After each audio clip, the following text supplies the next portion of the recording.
We drink to one podcast and one podcast only.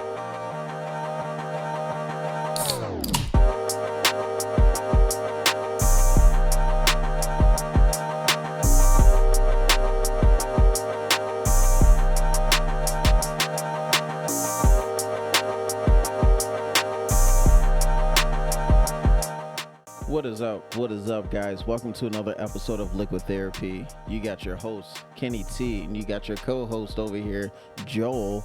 And we have a special guest today, Justin, in case. How you doing, bud? How you doing? Not too bad. How much stuff? I'm doing good, man. I'm happy that you actually came on today, man. I'm really happy. And if anybody doesn't know, Joel hasn't I haven't posted the video with Joel yet, but Joel is my co-host for this episode today, and I'm really excited about it. Really excited. How you doing, Joel? Tell me about yourself, bud. I'm doing well. Feel well. This jack is going down well. That's good.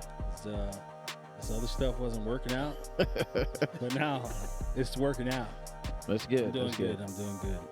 That's definitely How about good, you, bud. sir? I'm doing good. That's the first time someone actually asked me how I'm doing. See? Can't forget about the host, man. The host has feelings too. I do, and I appreciate it. I'm doing good. I'm feeling great. I'm feeling like this is going to be an amazing podcast because we definitely had a good pregame. Definitely had a good pregame. Good pregame. 6 hours. Justin, Pregame. tell them about yourself, man. Like, hold on. Let me do a proper introduction. Sure. This is Justin from a great brewery that I've went to once, and I've been actually twice. No, I've been there twice, and I will never forget it. And when I found out what happened, I was very sad. Very sad. Well, you won't have to be sad. Yeah, I know. For now. I know. You I can be know. sad I for know. now, But tell the people about yourself, man. Your camera's right there. Yeah, I'm Justin. I own Viking Arson Ales. We had a tap room in Maryville, Indiana for the past 3 years. Business been open for 4. The first year we were just a members only. Yeah. Weren't open to the public. Only did like 1 or 2 public releases. Yeah, man. I'm just a craft beer nerd who just happened to open a business. I started making beers for my girlfriend. That's like how the whole thing started. And it turned out amazing. It turned out all right. Yeah, we did pretty good for ourselves. I keep saying I keep speaking in the past tense as if Vikings still. You're doing good. But doing good. We're doing good. We're in a transition period right now, but the beers aren't going anywhere. I was talking to my buddy about it, and it just feels almost selfish to not continue to make them. So many people enjoyed them. You know what I mean? Yo, I enjoyed it a lot. But yeah, we're in a transition period right now. Realistically, unfortunately I couldn't post all of the information at the time, and I still can't really talk about a lot of it. But I really, we posted on our social media that we were closing the tap room, and everybody just assumed that we were closing for good. Yeah. But I just got tired of running a bar. It's a lot, man. I got a girlfriend of years, and she's got a daughter who I've been with for a long time too, and it takes a lot out of me. It's a lot. We were a business that was running lean. There was only a handful of us running that entire business. A lot of people didn't realize that because we had so many different offerings, and we were doing so much. We were doing festivals here. We were doing national festivals. We were doing festivals in. Jeez. We were doing festivals in Miami and festivals in Knoxville, Tennessee, and Iowa and Georgia, and we were all over the place. And people had this perception like we were some big brewery or something like that. There was 4 of us. You know what I mean? It was 4 people. We had 2 bartenders, me, and a brewer. You know what I mean? And hey, you guys did it though. And the brewer was part-time. You know what I mean? So yeah, we were running real lean. So like it really was just me wearing 50 hats. Oh God. And just being there almost all the time. I pretty much lived in that building for 2.5 years. Oh man. So after a while, it just gets to weigh on you. And I saw an opportunity to go make mead with Bone Flower Mead. Now, not to cut you off, but sure. Some people that are watching probably don't know what mead is. So, explain to them what mead is. Yeah. No, dude. Oh man, I know that all too well, man. Yeah. That is the biggest hump to get over for the entire mead industry is just teaching people what mead actually is. When I think of mead, I think of like a big old glass cup Yeah. From back in the From day. back in the day, bro. Or like, yeah, dude. Well, you know what? Most people think of like a Renaissance fair or something. You know what I mean? That's Like, where That's what I thought. you think of a Renaissance fair, some guy with like a braided beard drinking out of a horn or something. You know? A girl coming up to you with a skirt on. It's like, here's your beer. Yeah, exactly. Yeah. So, dude, mead is actually the supposedly, who the hell really knows, but it's supposed to be the oldest alcoholic liquid on the planet. Right? It was There you like go, people. The first thing that people were really drinking, like the Vikings were drinking mead, which actually kind of fit with our brand, I guess, that I started making mead after Viking Arsenals. Yes. If you haven't catch the thumbnail, trust me. So mead is it's a category of wine. A lot of people refer to it as like a dessert wine. So instead of wine, you get your fermentable sugars from grapes, right? They're smashing down grapes. They're throwing in yeast, and the yeast is eating the grape sugars and creating alcohol. That's wine, right? Okay. Mead, instead of fermenting grape sugars, you're fermenting honey. So they take honey, they'll add water just to kind of dilute it down a little bit, and then they're adding yeast and fermenting honey. So it's technically in the wine category, but it's pretty categorically different. See, I didn't know that.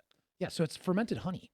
Mead That's is. news to me. So when you drink, that's why I tell people all the time. Anytime I pour mead for somebody, I say like you don't hate honey, right? Because if you hate honey, you're really not going to have a good time right now. Yeah. If you hate honey, you're not human. Yeah, you know what I mean? Yeah, right. Come on, Like, man. Come on. Who bro. doesn't like honey? So yeah, it's traditionally, like when you do go to a Renaissance fair, I mean, they are making fermented honey, but just not, not as I hate to say not as professionally because I don't want to like knock those guys or anything, but Yeah. like, the guys in the meat industry who are doing it are guys who are like, they have science backgrounds and degrees, and they're putting in all the years of work and trial and error to really dial those things in and like make a really clean, nice version of it. A lot of stuff you have at Renaissance fairs is You're good. Keep going. they're kind of just throwing stuff in there and throwing yeast in there, and it ferments hot. A lot of stuff is real boozy. It tastes real like fusel alcohol-y. Okay. I mean, that's why a lot of people don't really have like a positive opinion of mead, because I feel like a lot of the stuff they had isn't really like quality. Yeah, like quality. true mead. Yeah. It's more like a not a well, I guess you could say commercialized. You go to the store and they got 100 of these, the same shit. Well, I feel like mead makers go through the struggle of getting people to try mead, like the same way that like craft drinkers, like if there's somebody who doesn't like beer, their perception of beer is typically like Miller Lite. Yeah. Right? and they're like, well, I don't like beer. Like, no, you don't like that beer. Yeah. Right. Like I always say, there's a beer for everybody. Yeah. You know what I mean? I don't care who you are. Oh yeah. There's a beer for everybody.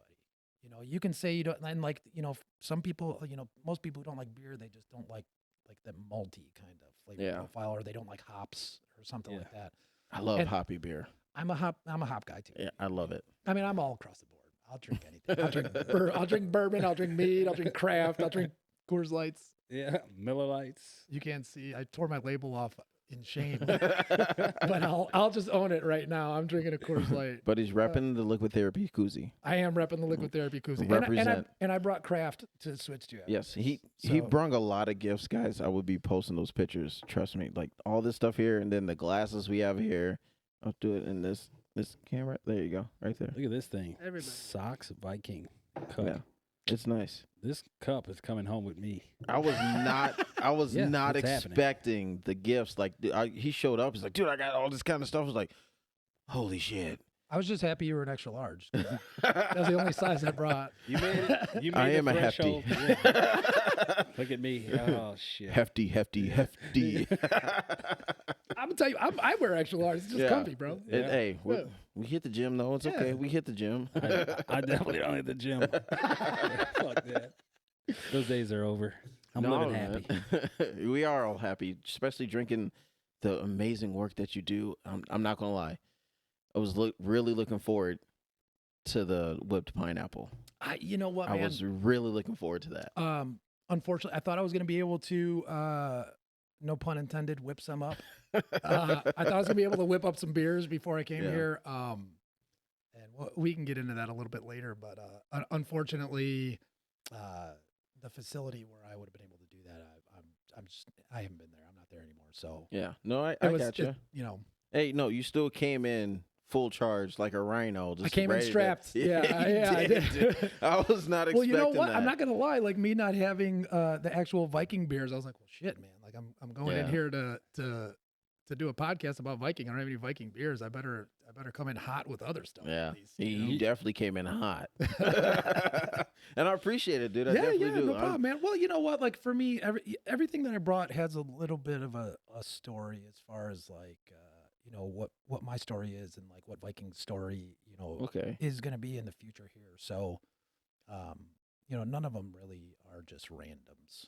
Okay, that's good. Actually, makes any that's sense. something new that we're actually doing on the podcast. Is actually each one that we drink, we're gonna get the background story and everything for you, and tell us exactly like how's this connected to Viking and how you establish yourself and everything. So I'm looking forward to it. It may get a little sloppy. It may get a little sloppy because you know what? Just gonna warn everybody ahead of time. I always forget to do this. So because mead is a category of wine, it has the alcohol percentages of wine. So all the meads are typically at least the ones that I brought, and most still meads like no carbonation. They sit anywhere between like 14, 16%. We're definitely gonna be like. I love it. I love it. We're gonna be all over. So bear with us, guys. I'm telling you, you're gonna enjoy it. So watch it all the way through. There's gonna be a lot of good stuff. A lot of good stuff. Yeah, man. I think so. So basically, dude, I'm wondering because ever since I went to your bar and everything, how did this start? Like start from the beginning. Like where did this all begin? So I mean, I was a craft nerd for a long time, man. Like bad. So I was a general foreman for a structural steel company in Northwest Indiana over in Hammond. Ooh. And had a good job, was lived with my old lady and her daughter. Just took on craft beers like a little hobby side thing. You know, me and my buddies get together on Fridays and my brother, and we'd share beers that we got. You know, they'd pick up stuff, I'd pick up stuff. And this was probably around 2012, 13-ish. Oh, it's right around when I graduated. Yeah. So I'm 41, you know. I mean, shit. Yeah, I'm 41. Dude, no, there's no way in hell. I'm 41 years old, yeah. You know what? I'm Swedish. We don't age. See? Apparently. Damn, I need those jeans. Nah, I'm what the hell Swedish. you talking about? All three of us got good genes right here. Black don't crack, my boy. Yeah, my dad's a 6'5", blonde hair, blue eyed Swedish guy. Really? And then my mom is a 5'3" Mexican lady. No shit. Yeah. No way. Yeah, You're Swedish and Mexican. Swedish and Mexican. Yep. And some other there's other random stuff dude, in there no, too. Bullshit. Dude, my mother's maiden name is Constantina Rodriguez. See? Bro. Yeah, bro. Yeah. I just, Holy you know shit. what? My brother Kenny looks like my mom. He looks more, Yeah. he looks more Mexican than I do, but I look like my dad. Really? I look just like my dad. Yeah, That like no, I'm not no disrespect or anything like that. Just Blew your mind? yeah, I was like, he's Mexican? yeah, that's what I'm like. I'm like, what the hell? There's always one in the family. My oldest brother, he looks like he's not even Puerto Rican, and we're 100% Puerto Rican. There you go, man. Yep. You would think he's probably like Irish or something. He's got a red beard. You know, like where the hell did this guy come from? Angel? Yeah, he does I've not look Puerto never Rican. seen him with a red beard. Oh, you haven't seen him with a beard. That's the problem. Well, bro, I used to trip people out. So I went to Catholic school, and Oh, good lord. so like I'd date a girl, like young white girl, 14 years old, and she'd come over to like my birthday party, and all my ghetto ass Mexican cousins are there. Oh shit. They're all drunk, you know. So it was like a rude ass awakening for like, oh shit, what I get into here? I would do the interpretation, but I'm not gonna. Yeah. No, I want to so bad right now, so bad. I'm not gonna do that. I'm not gonna do it. But continue with how you. But yeah, man. So you know, I just everything that released, you know, at the time there wasn't really craft beer hadn't really like boomed yet. Yeah.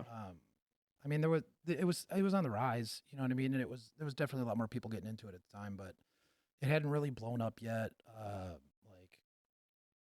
I'd probably say, like, if I were to guess, I'd say like 2014 or 13, 14 is like right when it really started to get moving. Like, Goose Island dropped like Proprietor for the first time in 2013. Yep. And I feel like that was like the turning point where it just really kind of like exploded. And it just gradually just took off from there. But so like up to that point, you know, anything that released, Pipeworks had just opened in Chicago. Three Floyds is the one that got me started on everything. Yeah. Like Gumball Head and Zombie Dust were were the beginning ones. Like so much, dude. I got Three Floyds tattoo on my forearm with a little gold tooth. That's the one. This is the one that's on the bottom of the Zombie Dust 6-pack. Show that. Let them see that. You guys can see it. Yeah. Yeah. Yeah, you can see it. You know what? This was supposed to be a whole beer sleeve, and then I quit after the first one. Why? Never worked Just out. drink more beer. I quit after the first one, bro, and then I got some non-beer related stuff up here now, and it's ruined. But so now all I have is the Three Floyds. I don't even have, dude. How sad! I have a Three Floyds tattoo on my forearm. I don't even have our actual logo tattooed on me anywhere. I mean, I've been talking my about logo. So. I've been talking about getting it for just the triangle logo on my other forearm for the past 3 years, and my boy says he's gonna do it. I've just been lazy. Which, by the way, is that logo. That slaps, dude. You know what? That's good. Dude, a lot of people don't even realize that it's our initials. So if you look, there's a V, and then there's an A, and then there's another A. So for Viking Artisan Ales. I didn't even know that. But it's a double entendre too. So it's our initials, VAA, and then it's also a Volknut, which is it's an old Viking symbol for like a slain warrior. What? Yeah. So it's like a double entendre, right? So it's our initials, but it's also an old Viking symbol from the Norse times for like a slain warrior or like death. That is clever as hell, though. Yeah. That is Who really came up with fucking that? good. You know what? We liked the Volknut initially just because we were looking for like just a logo that wasn't super complicated, like not just a bunch of script or something. You know what I mean? Just something like logo wise that we could do stickers or whatever, you know. And I just always really liked the Volknut. And I was looking at it and I'm like, man, I feel like there's something in there like that like ties to our actual brand. And I was sitting there with one of my buddies he's done all of our graphic design work. He's done every single label that we've ever had. He's done all of our, you know, website stuff. He's done our shirts, our glasses. His name's Devin Parker. Dude's really. You should have that guy on here one day. Hey, That guy check out Devin Parker. Definitely, yeah. That dude is a whole story, man. This dude is like, he's in a punk rock band that tours the world. He's on Q101. He's a tattoo artist. He's a graphic designer in the craft beer world. Wow. And then randomly on a weekend he'll do roofs still. He's still a roofer. What? just to like stay tied to his roots. Yeah, gotta have that trait in there. You know, but yeah, so like we were sitting there one day and I was like, man, I feel like our logo's in there somewhere. And I looked at it and it just clicked. I was like, hey man, how about you? Because on a normal Volknut, these corners aren't clipped. They're still pointy. Yeah. I was like, hey, clip that so it turns that into an A, and clip that so it turns it into an A. And he did it. I was like, dude, that's our initials, and it still keeps the Volknut. And then we both just kind of looked at each other like, man, that really kind of hits worked right out. there. Yeah. That is good, dude. That's crazy how that. And a lot of worked you know out. what, like, and nobody ever knew. So there was one day I made these 3 little pieces out of paper, and I did a little video for our social media where I like took them and put them into our like VAA, and there was a bunch of people like, oh.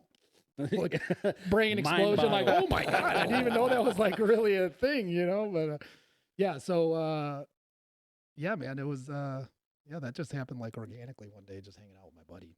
That's the good stuff that actually like random stuff that just turns into a good idea and it takes off from there, dude.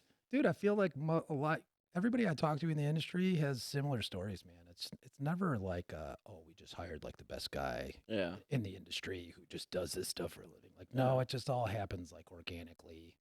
I mean, that's usually how it happens is when you hang out with the people that you know, so to speak, cherish, you know, you're hanging out with people you care about and you guys come up with good ideas and you bring those things to fruition. Yeah. You know, for sure. And then they end that's up how being liquid something. therapy happened. See, honestly, like I was in the garage drinking it. I got it from the sign that's posted right there. Group therapy practice here. Oh, yeah. And I was like, liquid therapy. Liquid. It And I just like hit. it, bro. It Yeah, works. I like it. Yeah, it's got a just good. hit. It's got a good ring to it. Yeah. I like it. I pitched it to a few people, and they're like, that's a really good name." Yeah. So it goes from there. But yeah, I'm not enough about. I swear to God, I get this question asked every podcast, like, "Where did this come from?" and all that stuff. It's in every podcast. Go back and watch the other videos, for the love of God, please. Go back and watch the other videos. It's in those. We are not talking about me. This is straight Viking. Well, I got some questions at He's some got point. questions. I got a couple questions at some point. He wants to know. You got to answer those Well, yeah, questions. I'm willing to answer. Depending on the question.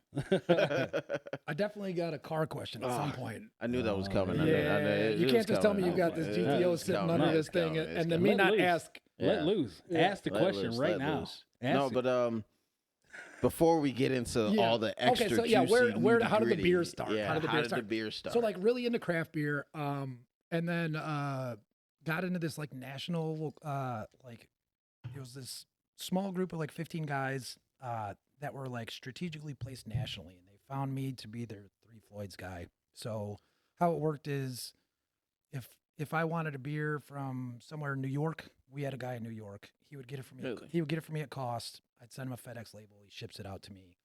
And then if they wanted Three Floyds, I had to get Three Floyds. So I was just shipping out cases of Zombie Dust Really? all the time, bro. I was full cases of Zombie Dust like every week, 4 or 5 cases. So I started getting beers from my buddies Scott and Justin in Florida.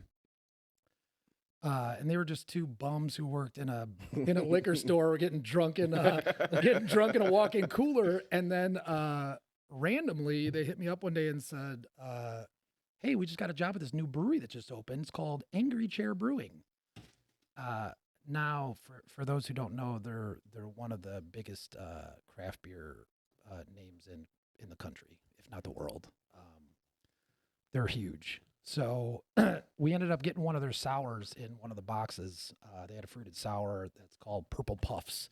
So it was like it was a fruited sour with like blackberry, blueberry, and some other stuff, and marshmallow.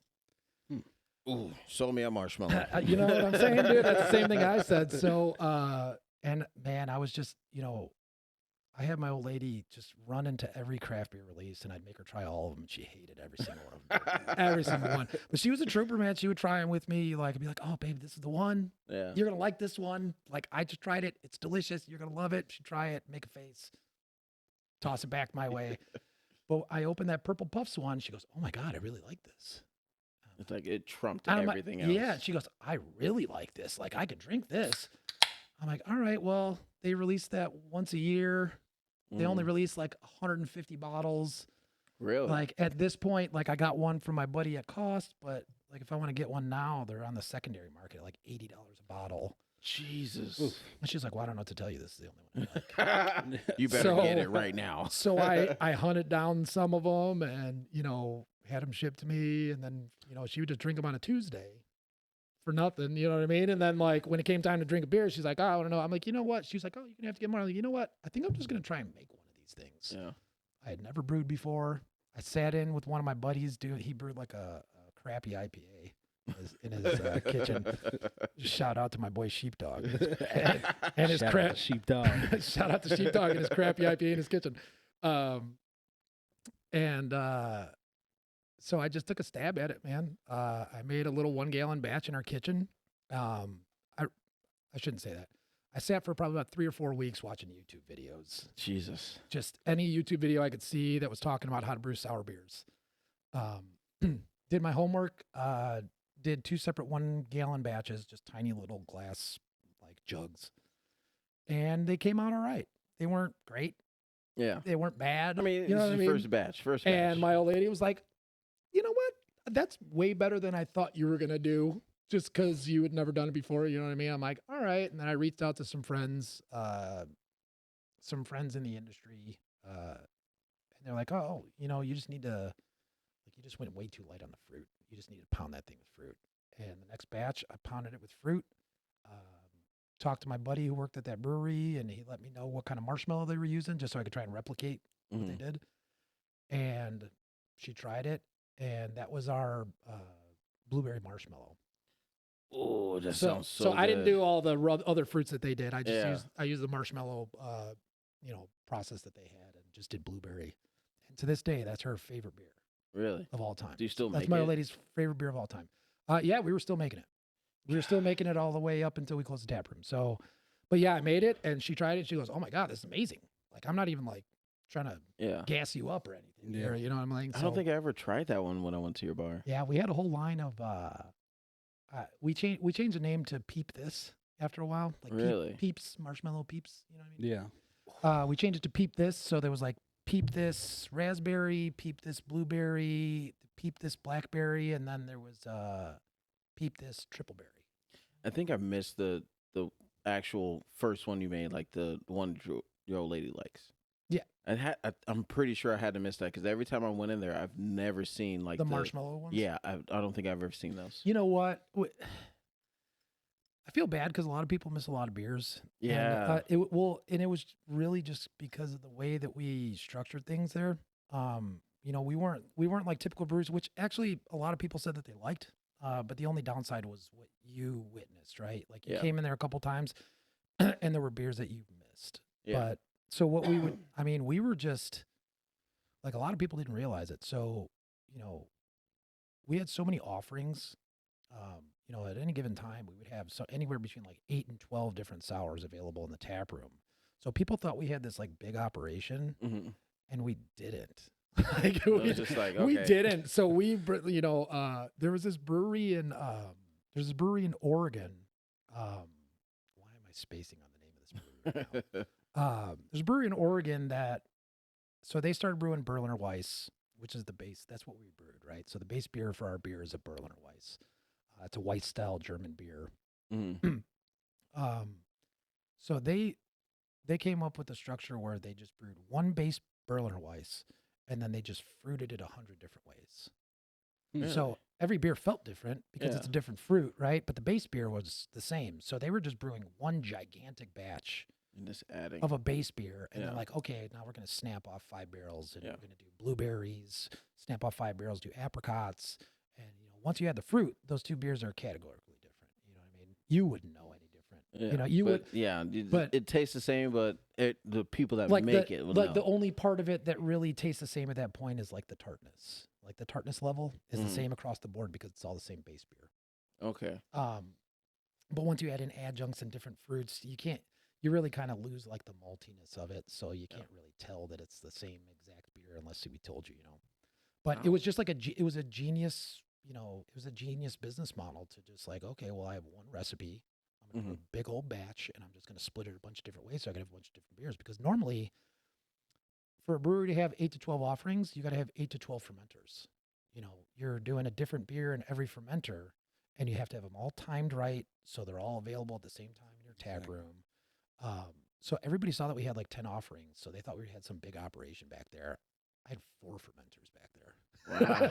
And they weren't. I had one big one that we did the sour base in, and I had 3 other little ones that we would do the seltzers, and we did a few IPAs. Did a few IPAs over the years. Right before we closed the tap room, we actually just dropped the stout program. So we weren't brewing. We didn't have a ton of fermenter space in that place. But yeah, man, that's how it all started. My old lady liked sours. I got tired of paying an exorbitant amount of money for them, from Florida. So I just decided to start making them myself. And then I would just hand them out to people, and people liked them. So I started brewing more. I went from that 1 gallon batch, handed them out to a couple buddies. They came back like, dude, everybody really liked that beer, man. They want some next time you brew. I'm like, oh, okay, well, maybe I'll brew 5 gallons this time. Yeah.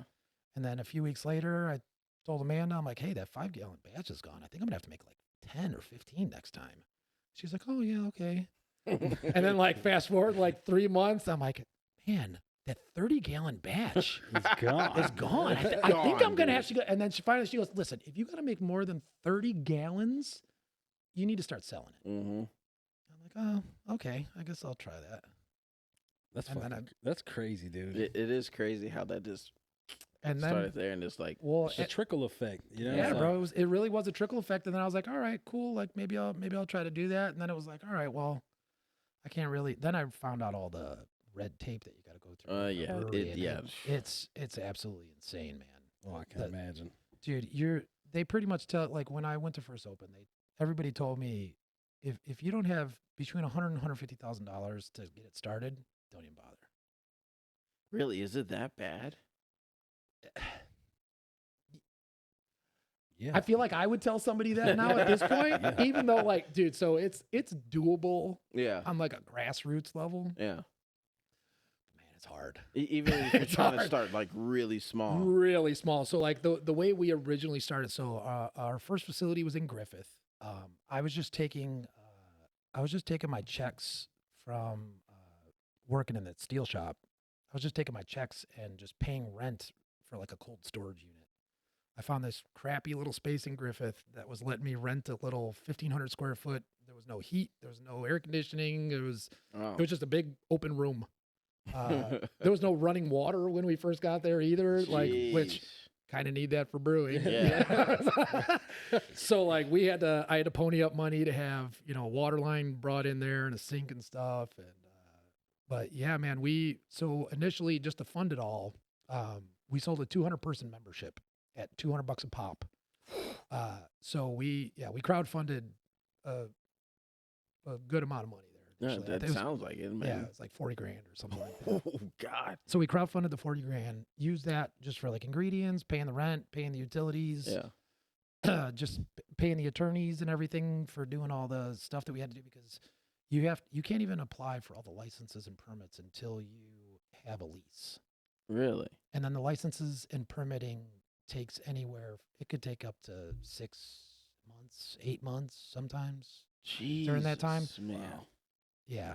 So, and it didn't help that right when I decided to do it, we had the government shut down. That was in early 2019. There was a Yeah. government shutdown in like Yeah. January. Yeah. That was right when I turned in my application. Oh. So like, so I had to Nobody's sit. there to review your Yeah, shit. exactly, dude. So I'm just like sitting there paying rent on a unit and Yeah. paying utilities on a unit, and This is like, we're well, doing shit. absolutely nothing. Paying an attorney, every time I call this guy to say, "Hey, what's going on with this?" He's like, "Oh, government's still shut down. Nobody's still checking your stuff, but I just billed you a half hour for this conversation." And so Oh my god. Yeah, it was- See that right there is just like, bro, come on, like, it's rough. And I'm gonna tell you, and the alcohol business is very heavily regulated. So is it really? it's Okay. extreme. Because I can I imagine, actually, dude. honestly, I've thought about opening a bar like before the podcast and all that stuff. Like, I would love to open a bar because I know a good amount of people. Amy, for example. So for the bar purposes, you might be okay. It's not as bad, Mm-hmm. but when you're filing for brewers permits and Yeah. that, so you could technically just go rent a space, Mm-hmm. and you could file for a 2-way permit, which would allow you to buy beer and wine through a Okay. distributor, and you could just open a bar. So But for me, I had to apply for a license through the TTB. That's the government. I have to apply for a license through them. I have to submit floor plans that show where my fermenters are and what my capacity is. They approve me, and then once they approve me, and that takes anywhere from 6 to 8 weeks. Once they approve you, then it goes down to the state level. Now I have to apply through the state. State of Indiana doesn't have any sort of like online stuff or anything like the government does. Everything's snail mail. So I'm like mailing packets to Indianapolis. God, And dude, then if the that's so guy annoying. notices that like I forgot to check a box, Yeah. he puts a Post-it on there that says you forgot to check this box, and he puts it back in the mail and mails it back to me. And then you gotta and mail then it I get back. it. So I get Yeah. it a week later, and I check the box and I send it back to him, and then he finds something else and sends. So it's just this super annoying. long. I would have processes, gave up yeah. at that point. And there's one guy in the entire state of Indiana that does all the applications. Really? Yep. When I did it, his name was Doug Devine. He's no longer with them anymore. How long He ago retired. was this? How long ago This was 2019, late 2018, early 2019. That's not too long ago, honestly. That's if not you no. think That's about it. no. That's really not too long ago. It was like 5 years ago. Dude. But yeah, man, it's just a really slow and you need, like I said, man. And then this process takes weeks and weeks and weeks. And then once you go through the state, then you got to go through the county. Yeah. And then once you go through the county, that's a whole bunch of stuff. You know what I mean? See, you're giving me insight because, like, I was supposed to talk about this off camera, but I plan on doing actually like a liquid therapy brand type beer. just my beer for liquid therapy. So let me steer you in the right direction then. Please do. Don't open it yourself. So So I didn't plan on it. I did not don't plan open it on yourself. So the easy way to do it, and not, like I say this now, but realistically, it wasn't even really an option back then. So like realistically, your best bet would be to find an existing brewery Mhm. to just do a collaboration with, right? Yeah. Like you do okay. you That'd do a be liquid badass. liquid therapy collaboration where you talk to them and say like, hey, I'd like to brew an IPA, like a hazy IPA. Yeah. I want to use these hops, and then they put, whatever it is, whatever brand. Okay. So they would have collab with liquid therapy, It's- and you could do your own okay, artwork so and It's stuff. almost like a shoe collaboration. Yeah. how Yeah. they do it Okay. nowadays. But if you wanted to do something more than that, like if you wanted to like continuously release stuff with your own brand on it, then you just work out like they call it gypsy brewing or contract brewing, where Okay. you develop a relationship with a brewery and they let you come in and brew your own beers but you do it under their licenses and permits. You're essentially Okay. just a contractor that works for them. Okay. So it would say all of your stuff on the front of it. It would say, liquid therapy, double IPA with Citra and Mosaic hops. No. Okay. And on the back, it would say brewed and packaged at Viking Artisan Ales. Ah. So technically, you would just be operating under our licenses and permits. So you wouldn't have to go through any of the garbage that I had to go through. See, I didn't know that, and that's actually good information for me Yes, because that's the direction you definitely want to go. That's And I'm going to tell you what, and anybody could technically open a brewery like that. Yeah. You know what I mean? You could open up your own brand. You don't have to, you have to adhere to, all the laws Yeah. and regulations that brewery would have to, but Mhm. you wouldn't have to go through all the processes. Now, with us being in Northwest Indiana, what are those specific laws and everything else that you had to hop through? Once you're an established brewery, it's not really all that terrible. It's really just, you got to go through label approvals. Mhm. You can't just put anything on a label and distribute it. So, like, if I wanted to put just my logo on it, like, I have to go through the whole process. Yeah, and so everything. just your logo, and then they would determine whether or not it was something that would be like proper to be on shelves in a liquor store or something. I or don't see like nothing wrong with my jewel, logo. you know what I Right. mean? It can't be anything. They don't want any Yeah. like lewd stuff, Yeah, like, on hey, try the this. labels. Yeah, right. Yeah, exactly. Yeah, I'm sure there's like this, like you got to follow like discriminatory rules and like Yes. stuff. Yeah, you can't Yeah, have any yeah, yeah. sexually stuff on. Yeah, stuff. You got to follow the rules and regulations. Rules and regulations. So Anything that you would follow at work, technically, anything that has to deal with people or discrimination against anything, you got to make sure it's all tight. You know what I mean? Well, I ain't making a beer. But yeah, I mean, it's really not too bad. You submit, like, once you're an established brewery, you brew your beer that you want to brew. You submit your formula, Mm. and so they have to approve the formula. The government has to approve the formula. Really? Yeah. It's got to be edible. Well, of course it's going to be drinkable. So they already have a pretty extensive list of like things that are already like pre-authorized, right? Okay. Almost every grain that we brew with is already pre-authorized. Okay. And then there's also a whole list of things like most fruits already pre-authorized. That's already gone through that like vetting process where they say like, okay, yeah, you can use apricots in a beer. Mhm. We don't care. We're not gonna- Apricots. I never heard of apricots in a Oh, beer. really? Yeah. You probably had a ton. of I probably apricots. have. Like, do not judge me, people. But if it tastes good, I'm going to continue to drink it. Oh God. Okay. Yeah. Okay. Now I saw you flip it around. I'm like, okay. All right. I couldn't remember what fruits that I want to say. I don't think it's apricots. It's one of those. It's a stone fruit though. But yeah, but if you start getting into the weird stuff, so we did the Jolly Rancher line of beers. Ooh, that sounds good. You That didn't have sounds those so- either? I did not have those, Oh dude. my I God. did not have those. So those are probably our most pop. Those are the beers that like really set it off for us. So it was like the marshmallow ones were like our first ones that people are like, oh man, like Yeah. they're doing something different than anybody else around here. Because and the other thing at the time, like when we decided to do Viking and we focused on the fruited sours, there was nobody in the Chicagoland area that was doing sours on a regular basis. So Okay. like when the weather got warm, there'd be some craft breweries that did like one. Okay. Maybe two throughout the warm season, and then they would just put it to bed for the fall and the winter. But craft, and that was based on like the old ideas that different styles of craft beer are you drink during certain seasons. You Mhm. know, you drink stouts in the winter because they're big, heavy, Yeah, boozy heavy, beers, yeah. and you drink, lagers and fruited sours and IPAs. You drink those in the spring and the summer. Craft beer drinkers don't care about that anymore. Nobody. I mean, I drink whatever I want. you drink whatever you want whenever you want to drink it, right? Like Exactly. I drink stouts in the summertime. I drink IPAs in December. You know what I Yeah. mean? There's no Yeah. to me if I want that flavor profile, I want that flavor profile. Exactly. It's always 70 degrees in my house. You know what I mean? Like Exactly. It's what do always summertime. Yeah, right. You know?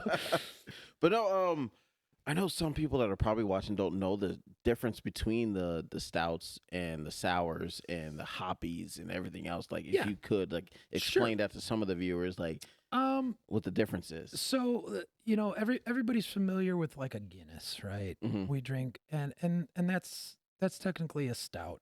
I mean, I say technically, it's a stout. I say malty beer. technically because once you start getting into the craft beer world, you start having craft stouts. Not that Guinness isn't craft, but there are a lot. The craft beer now their stouts they're a lot more bold. They're way bigger ABVs.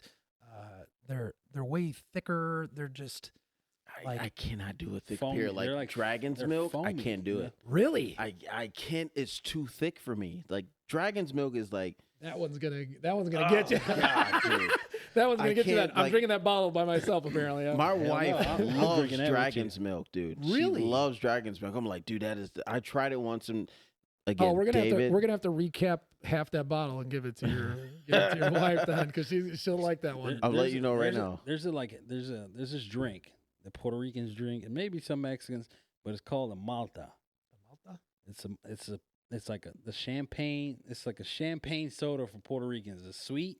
But Okay. It's extra malty and heavy as hell Nope. on the suds. Like, it's just Really? thick. Nope. Yeah, it's a Malta. You can find if you go to some stores, you can find them. Sometimes you can find it at Walmart. But But you really just got to know it's malty. You gotta know an old it's- Puerto Rican guy who, like, makes it. Hell yeah. And it's like not good everybody coquito, yeah, bro. Like yeah. good coquito, you gotta find an old guy who makes it in his house. I make coquito in my house. Yeah, dude, see, for the- yeah, bro. And that's the holidays. Yeah, you don't November, go, December. you ain't gonna find good coquito on the streets. Hell no. I'm Well, not not on, yeah, you're gonna find it at Jewel. You know what I mean? I'm not gonna They lie. ha- This is still blowing my mind that your mom is Mexican, dude. Oh, right. This is still like, and when I hear you say it, I'm like, hold on a goddamn minute. Like, just no, bro. What you said it so proper, so man. proper. I'm just like, Yeah, bro. that's why you never judge a book by its cover. Never judge a True, book by its very, cover, very man, yeah. true, very true. Hey, all we know is you got French in you. I mean, my name is French, so I mean, See? it is. So. It'll turn, and you got the third in there. All right, calm down with all that. I- God damn. I tell you what, though, it's not really a blessing though, man. Because I gotta tell people all the time, because bro, like I don't know, I grew up around my Mexican cousins, so I don't know, I make border jumper jokes, but when I'm around people who don't know any better, you know what I'm saying? Like, Yeah. He's like, they oh, hold turn on a like, minute. What'd you say, bro? Like, Hold on, they're man. like, Look, oh, look, like, you see no. this? Yeah, you see this? Oh God, I can't even imagine. Yeah, dude, it's rough sometimes, man. I can't believe that, dude. Holy, I've had, fucking shit. yeah, I've made, my boy Abel, so one of my Mexican friends, he had people reach out to him, bro. Like some people on Facebook, they reached out. Like I said something in a group chat or like one of the groups, Facebook group, and I said something, and somebody said something back to me and like said like white boy or something like that. I was like, Mhm. actually, I'm Mexican. Like I wouldn't make that joke if I wasn't, Yeah. like if that wasn't my culture too. You Yeah, know? yeah. And they reached out to my boy because they knew him and asked him behind the scenes, like, "Hey, is Justin really Mexican, bro? Hey, or what's is he up with just, that or is he just cabrón, trying to bro? use that? Is he just trying to use that to get out of being in trouble?" Yeah, he's been hanging with you guys. Dude, even the way you laugh, bro, it reminds me of my buddy Corey. Not Corey Johnson. There's another Corey that I know. Like, you even laugh like the Oh, dude. right. This dude is like red beard and just like everything. It's like, nah, bro, you white. they ain't nothing. You straight white, bro.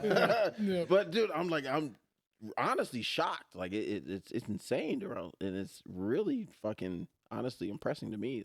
Because like Hey, man. you hold yourself really fucking well, dude. You ever Thanks, seen, bro. you ever Holy seen, hell, you ever man. seen Blood In, Blood Out? Yeah. Yeah. You remember Miklos, bro. You remember Miklo?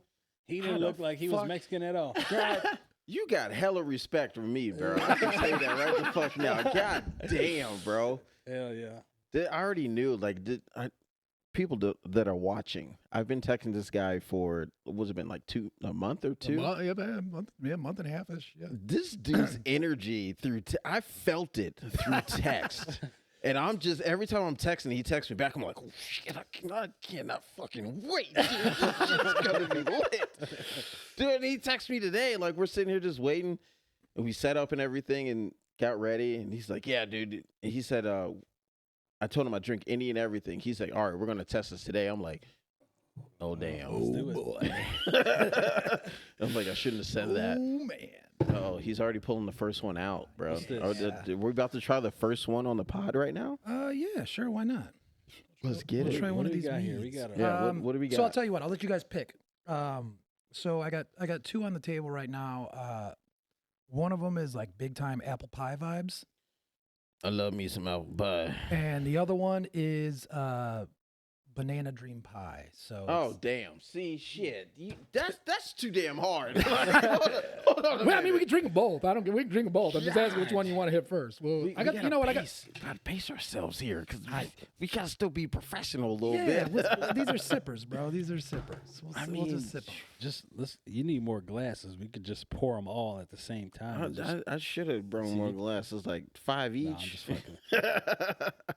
Because Dude. man, But See, yeah, I- man. I'm- As far as the energy, man. Like, you know what? I've kind of always been this way, man. I love it though. I hate- have a good like. I'm all about energy. Yeah. I love energy. Like if I'm not feeling you the first time I talk to you, you text or in person. Yeah. It ain't gonna work. Let me ask you this, Justin. You got any questions? Do you want to know who we are? You know Yeah, what I like mean? yeah, Like, put Yeah, that bro. in there too. Yeah, you know like, what I mean? Like dibble and it's been dab. all about you. At this point, I mean, the beginning's supposed to be all about him and getting It into is, it, but I yeah. mean, we can go back and forth, and like it is what it is. You're doing a great job at being a co-host too, by the way, Joel. You doing What's a the good job. connection between you two? Oh, damn. well, this is a small fucking world, man. That's I think that's my first question is like, well, just because I don't know, like people come and hang out with me and my boy Yeah. Abel. And like, oh, how you guys know each other? Like, man, I've known this dude for 25 years. We grew up in the same neighborhood. You know what I mean? Like, that's an easy story for most people I hang Yeah. around. Yeah, but you like, got a long time friend. Yeah. Yeah. It's honestly a crazy story how me and Joel met. We literally met between two wheels on my riders out there, the bikes. okay. So yeah, we ride bikes. I ride bikes. He's got a bike. Mm-hmm. I moved to Maryville after I left Illinois. I moved to Maryville, Indiana. Bought my first house out there. I got a bike. I was just looking for people to ride with, so I found this group on Facebook called NWI Riders, R.I.P. Kurt.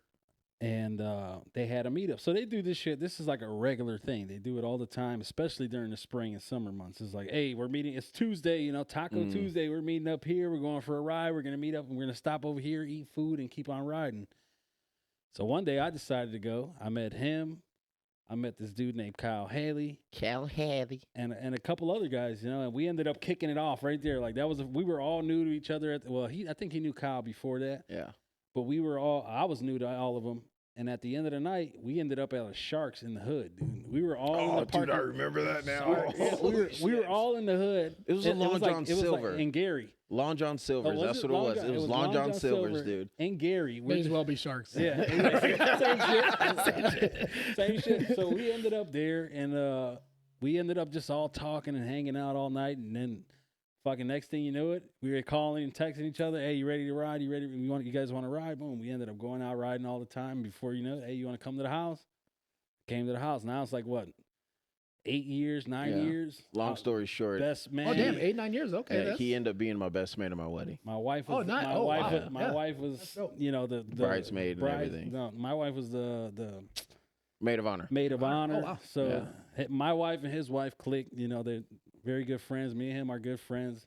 I got 5 kids. He just had his first not too long ago. So Yeah. I'm a vet in the kid game. My Yeah. my kids are old as fuck. Yeah, right. I'm already trying to kick my kids out Yeah, of the right. house. Yeah, But, you know, he can that- leave his kids at home and just take care of themselves. I'm just like, You've reached damn. the F them kids Yeah. stage of life. Absolutely. I love my kids, but Hey, oh, yeah, I for get sure, to yeah. that point too. You know, like I tell the wife all the time, like we go out to the stores and shit. You know, it's like you can leave the kids home alone. You know, I got my oldest, he's 16, and then my youngest is 8, going on 9. So it's like they're at the point where they can't wipe their own ass.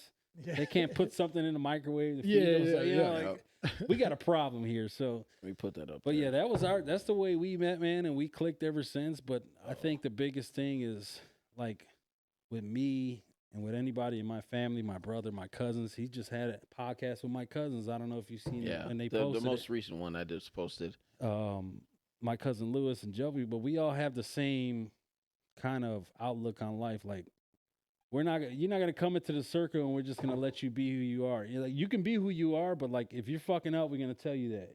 And vice versa. If we're fucking up, we expect you to tell us that. You know what I mean? Like, Bro, friends are honest with each other, bro. Oh, yeah. That's why I like growing up with all my Southside friends, because they'll just shoot me straight. Dude, I literally have friends I've grown up with. No offense to all my boys out there. I love you guys. And I had this talk with my boy Zach, and I've been friends with this dude since pre-K.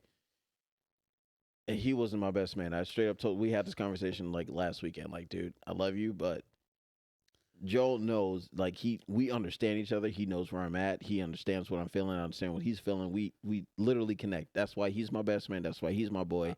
He is my go-to. Yeah. If you ain't got that in your life, bro, like, you need I don't have the time to sit here and judge a person on their decisions in life. Well, my goal in life is like, look, if we chilling, we're hanging out. You ask for my opinion, I'm gonna give it to you 100%. Yep. Yeah. Period. Yep. Now it's up to you to take that into your own perception and be like, well, this Yeah. guy's a fucking asshole or whatever. And some people take it like that, but it's not. I If- don't put it out If there. they're like your that. boy, they understand the way you mean Exactly. it. You know what I'm saying? And like, that's The only why- way the only way they think you're an asshole is if they don't really understand the way you're Exactly. telling them. some It- shit. if And you- that- and that's they're the not in thing, the like- right mindset, dude. Like, if they don't understand your mindset, like this dude understands my mindset. And that's the thing, like So- how we, and that's why we're so close, because like we both met each other at a certain time period, but where I was at that time is I was only, I don't know how old, but at a young age I already had my first house. I had this, but I've always interpreted the people around me, my Mhm. brothers, my cousins, everybody that did everything, whatever, drugs, this, that, and the other, and I had my fair share of fun. Don't get me wrong. Yeah, you mean. But I always stuck. I always stuck to one code. You know, I stuck to one code, and it was like Monday through Friday is business. Make money, get the shit that I want. Blah blah blah. On the weekends, it's time for me to wind down and Let party. loose. Yeah. So, and that's what I There's stuck a to. time and a place. There's a time and a Exactly. place, and I stuck to that. And I never judge anybody for anything that they did. So it was like, when he met me, he was going through his shit, and I would always try to give him my insight on what I thought he should be doing to try to get himself in the place that he wanted to get to. Yeah. Yep. You know what I mean? It's like, look, I was there. This is what I went through. This is how I did it, and look where I'm at. This is what I got. Not boasting or bragging about it, No, but no. this is the path that I took to get to where I'm at. Now you can do the same shit, or you can wiggle around it, or whatever. That's up to you, dude. Yeah. But this here, how I made this shit happen at a young age, I'm already on my 3rd house, and I'm only 30 years old. Yeah. You know what I mean? So it's like, I have no judgment against anybody on how they do things, but if I'm going to sit here and waste my time, I don't want to say waste my time, but take the time to give you insight as a friend, all I expect for you is to give that back. You know what I mean? Yeah. To show that you care that I'm giving that back. Yeah. And you have people that you give insight to, and they don't give a fuck about any words you said to them. Nope. So Yeah. those are the In people one ear, that I out can- the other. Yeah, Yeah. those are the people that I'm like, well, I don't got time for this shit. And then you can attest. My Hey, cousins are the same way. They I give ain't gonna lie. love. Unfortunately, growing up on the south side of Chicago, half the people I grew up with I don't talk to anymore because of that reason. Yep. But the ones that I do talk to are my closest friends. They're open minded. Hey, I can tell you this right now. If it wasn't for like his whole family, bro, I wouldn't have this podcast, this house, my wife, and all that stuff. Because there are numerous times I'm ready to just like, Yep. I'm done. Fuck it. I want to Yeah. start over and all that shit. But hey, they push me. His brother is the reason why that's paid off. My bike's paid off. He's the reason why I got this house still on my roof and everything. But yeah, that question turned into a whole life story. Yeah, right. Yeah, no, It I- did. No, but but it's hey, true. you know It what, did, man? but It's, hey, I gotta let that's people real know, though, bro. Like that's where I came from. Like I have my boys, but it's crazy how you go through life and you have your people you've been coming up with, but those people that you meet during your life that trump the people you've been with since day one. Yeah. It's insane, bro. Yeah. It is really insane. Like, just pay attention to that, guys. Like, just wait until June. Men's Mental Health Month. Ooh. Men's Mental Health Month. Ooh, Okay, dude. okay. The podcast. That's gonna be like that. That's the main reason why I started this podcast, man. You're gonna need about Really? like you're gonna Yes. need like 17 man. more mics. Can you imagine having like 10 Oh, guys dude, around I'm the already table? I'm planning on booking those all in May, just so I can make sure they're all posted in June. It's gonna happen. If you want to come on and Bro, be on that, dude, like, hey, I'm getting all the men on here, just like, because I know it's a big thing that is not talked about. And Dude, it's like the least talked about. it is, and I take that shit to heart. Excuse my language, but hey, I take that shit to heart because I suffer from it. I know a lot of people that I mess with and are my boys and everything. Like, we all suffer from that. Like, it's not just about the women. Like, you got your It's your not. men out here bumping and grinding every day and on silent mode. I'm gonna tell you what, bro. I never talk about it, man, and like the struggles of trying to be a provider, and like, trying to be what like society perceives like Exactly. like men to be It's very heavy. in like the nuclear family. You know Yep. what I mean? Like Yep.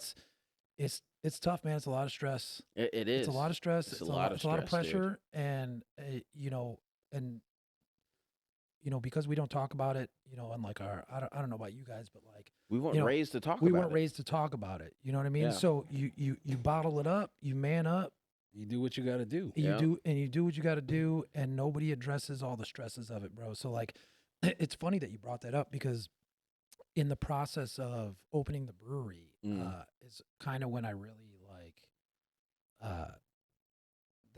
that shit all kind of came up. I never really acknowledged it. I always thought of myself as like, nah, bro, like I'm an old school guy, You bro. can handle Like, it and all I can that. handle it. Yeah. You power through shit. You know what I mean? And in the middle of opening the brewery, so I was still working for Fairlight Processing. It was a coil slitter place over in Portage. Fair Alloy? Yeah. Okay. Yeah, I know Yeah, Fair yeah, Alloy. yeah. We used to work for, we both Both work for Precision Strip. Yep. Okay. Yeah. Yeah. So it's right next door. I was a crane operator for Fairlight. No Okay. shit, dude. I was a crane Holy operator hell. for Fairlight. Yeah. At the end of the Small world out here in Northwest Indiana. Yeah, right. But so I was still working there while my brother was brewing for me in that Griffith spot. So like, bro, I would wake up at 4 a.m, get my stuff together, go to work, work like an 8-10 hour shift. My brother would already go there and start a batch of beer brewing. I would leave work on my way home from Portage to the south side. I would stop in Griffith, finish brewing the batch of beer with my brother till like 9 p.m. and then go back to the south side. And probably after about like 4 months of that, I was at work one day and I told my boss, I was like, hey, bro, I feel like I'm about to fall out here, man. Like, Yeah. I feel dizzy. I'm all lightheaded. He's like, dude, you're like pasty, like more than normal. You're a real, like, dude, you're looking like Yeah. a ghost right now. I was like, bro, I feel like I'm going to pass out, man. I was like, I don't feel right. Like, I think I need to go to the hospital. And he was like, all right, well, get your stuff together. And they took me to the hospital and I went there. I didn't know what the hell was going on. And when I got there, they ran a bunch of tests and the doctor came in. He goes, well, Mr. Matson, you're okay. You had a panic attack. And I've had those. I'm like, what? Yeah. Yeah. I was like, bro, Yeah. I'm 35 years old. I've never, he goes, just anxiety. He had anxiety and it did that. I'm like, bro, I've never had, he goes, have you ever had anxiety before? I'm like, no, I've never had anxiety before in my life. Never had a panic attack, never had nothing. He goes, oh, do you have anything like, he goes, have you had any like stress in your life lately? I was like, well, like, I've been opening a brewery and like trying to, I'm working this job. I'm trying to open this brewery. I'm doing all this stuff. He goes, oh, well, yeah, that'll do it. And then, man, it was just, I battled that for probably the first 2.5 years. Jesus. And dude. even to this point, like even sometimes still, I'll tell my old lady, like, man, I feel like I'm kind of like feel like a little bit of like anxiety. Yeah, Nothing like them first 2 years though, bro. The first 2 years, it was bad. It's Bro. rough. Like, Yeah. dude, and then there was another time where I went to the emergency room because I thought I was having a heart attack, and it was a panic attack again. Yeah. And the doctor told me again. I was like, bro, I know what a panic attack feels like. I felt like I was gonna fall out. I felt Yeah. all lightheaded. He goes, nah, that's not the way your brain works, man. Like now you were looking for that. Your brain knows you're looking for that. It's gonna manifest your stress and anxiety in a different way. He goes, what your brain's trying to do is it's trying to get you to address your stress in a healthy way. Yeah. So it's gonna manifest itself in a way that's gonna make you pay attention to it, Yeah. so you can address your stress in a healthy way. That's He good goes- to know. So he goes, that first time it made you feel like you're going to pass out and faint. Now you're looking for, he goes, if your brain just made you feel like you're going to pass out and faint, you're just going to write that off as like, oh, this is just anxiety again. It's panic attack. This time I had like pain in my left arm. I had chest pains and shit. I'm like, oh, damn, that's it. Yeah. I'm gone, bro. I'm done, bro. And I went in there and said, no, it just manifested itself in another way. He goes, and you know what? He goes, we've seen it a bunch of different ways. We've seen it manifest as like real bad, like stomach pains. He goes, it's just any way that your body can try and get your attention to tell you, for you to come in here and for us to tell you, no, this was anxiety. Yeah. You need to start managing your stress better. Would you believe me if I told you like my first actual panic attack happened when I was 18, still in high school? Really? Yeah. I moved the bolted desk to the concrete and everything. Moved that. Whew. Yeah, it was bad. It was really bad. My second one was I think that's when I met you, and that's when I lost my grandma. I think that was the second one. And I've had 3 in my lifetime. Maybe you just made me feel like a sissy, bro. no, His first one, he moved a desk that was bolted into the ground. I just fell out in a rolling chair.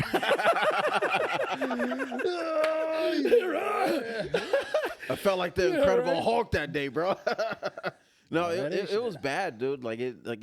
It doesn't get talked about a lot. Like not a lot of people realize what most men go through. Like I had to realize that at a young age because, unfortunately, I don't want to go too deep into this because I'm trying to save that for men's mental health month and everything. But just know that the story's coming. I had to experience at a young age, and most people do, but it's coming. We're not going to get too deep in that, but yeah, we're gonna try this. Let's try this. Oh yeah, let's try We're this. gonna try this new. So this is aged. So it's a mead aged in rum barrels and then bourbon barrels, hit with 3 doses of hundreds of pounds of bananas. It smells good. And then we dose it with graham cracker, Madagascar vanilla beans, Oh shit! and this really rare honey. So it's called Metafoam honey. Metafoam honey. Like meadow, like rolling meadows. Okay. Meadow foam. So it's a metafoam. There's a metafoam flower. So the bees, they take the pollen from this flower and they make their honey.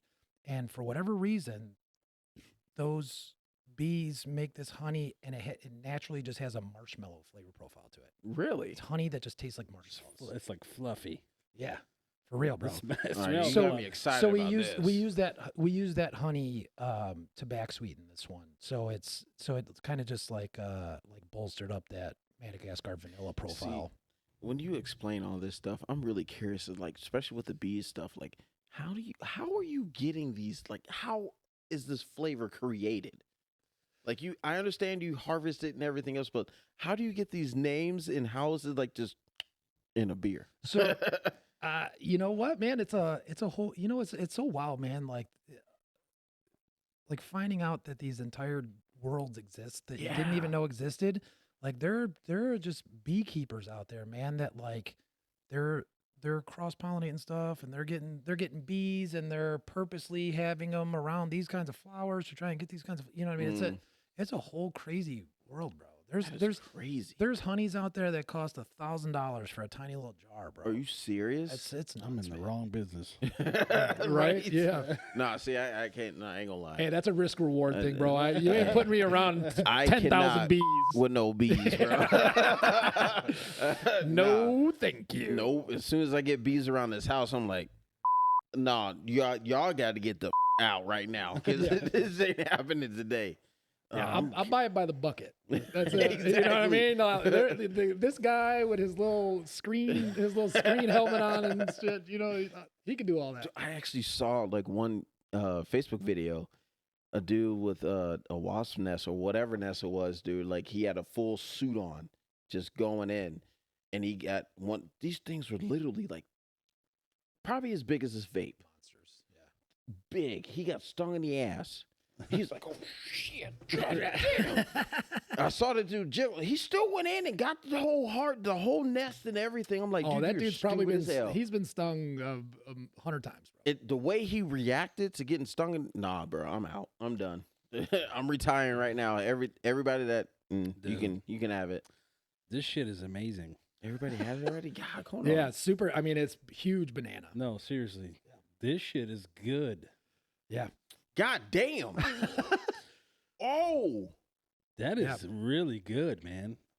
that is like when I smelled it, I'm just like, okay, this is And gonna this like is burn. this is a meat? It's a mead. Oh my god. That's why I said like a lot of people's perspective is like some real boozy, like weird Renaissance fair stuff, and I wanna like see that. I hate to say real mead because I hate to like trivialize what guys out there are doing, because anybody, to me, like, dude, I respect anybody who's trying to create anything. Like I created stuff at home, and some of that shit probably wasn't great at some point. That is good. But the guys who are doing this at an elite level is so far beyond anything that just like your average person has tried, man. Like this stuff it's wow. it's good. I ain't gonna lie, dude. I'm That very is impressed good. by that. I I could am drink. too. I could drink probably 2 or 3 of those bottles.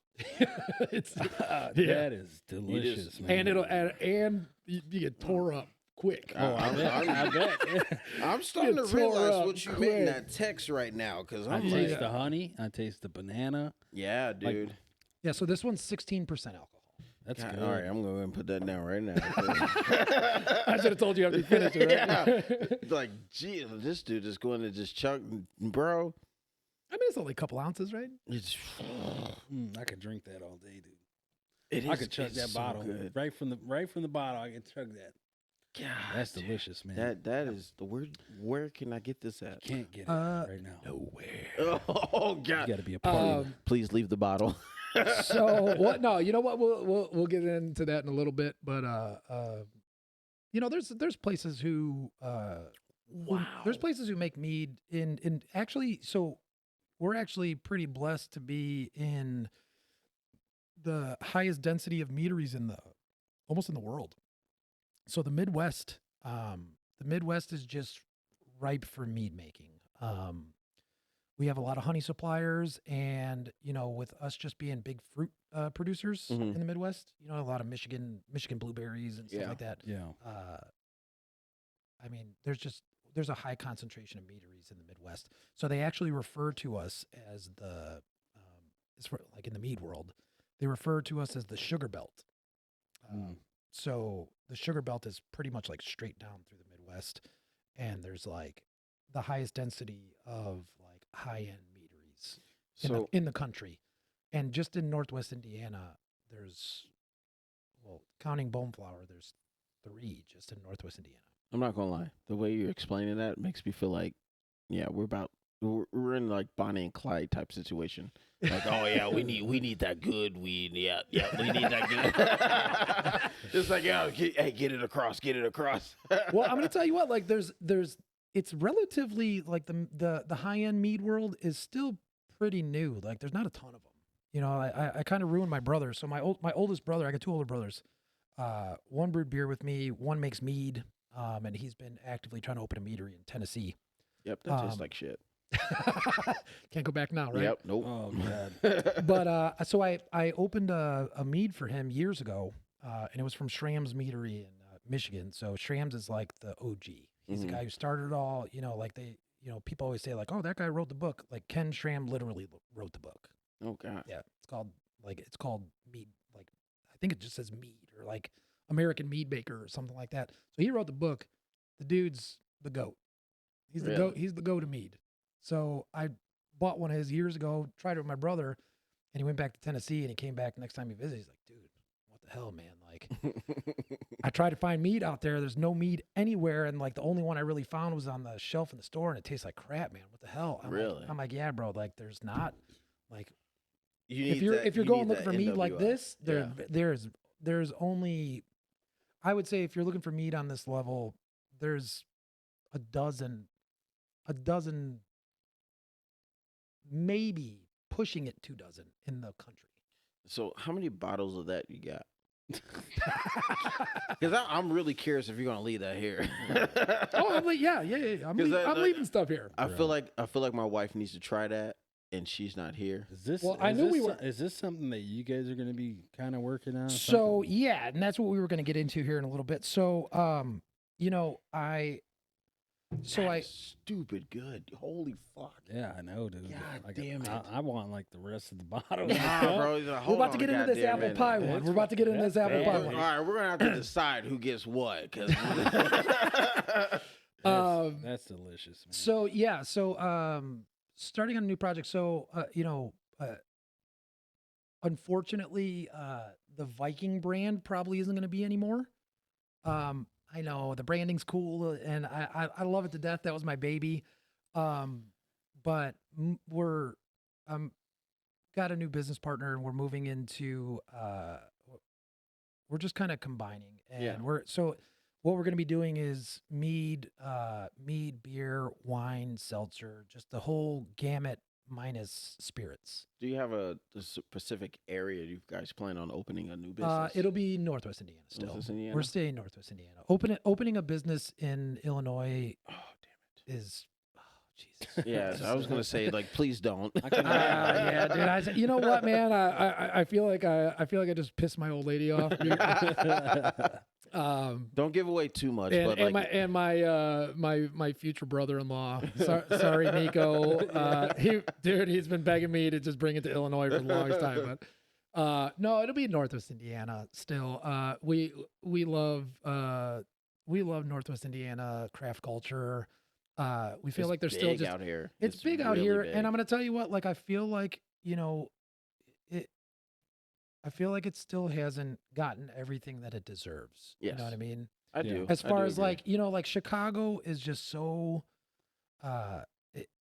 it's so flooded with everything, right? Like if you go to Chicago, there's nothing that you can't get in the Chicagoland area, be it through a brewery that exists in Chicago or just distribution in Chicago.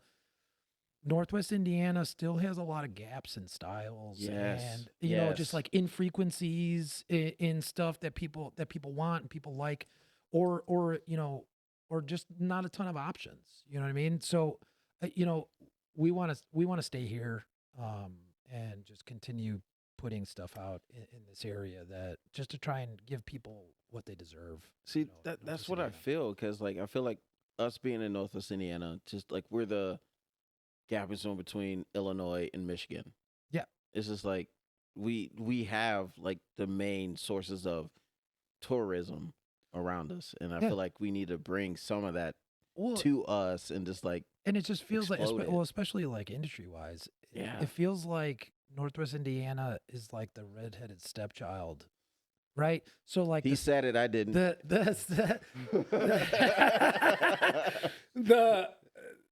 The state of Indiana like almost doesn't claim us. They're like, them guys may as well be Chicago. And then Chicago looks at us like, y'all ain't Chicago. Bro. you ain't Chicago. You know what I mean? So we're just like stuck in limbo in between the two of them. We're not really like, we are Indiana, but we're not really Indiana. And like, we're kind of like Craigslist lists us as a Chicago suburb.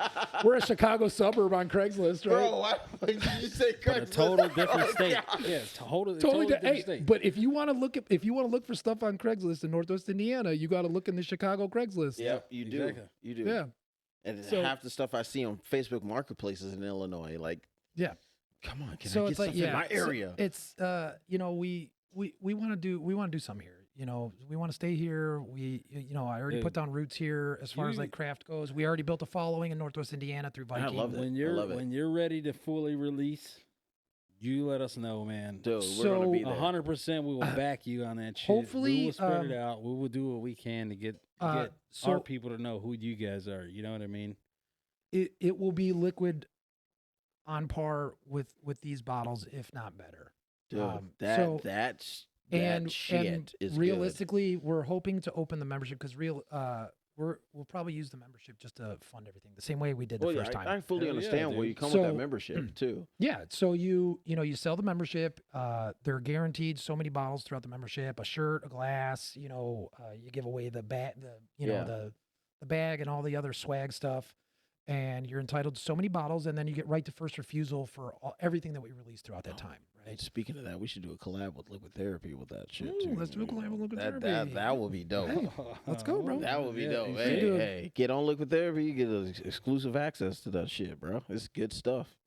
Yeah, I'm in. We'll make a beer. We make beer. We can make a beer. We can make a mead. We can make a Coming soon, yeah.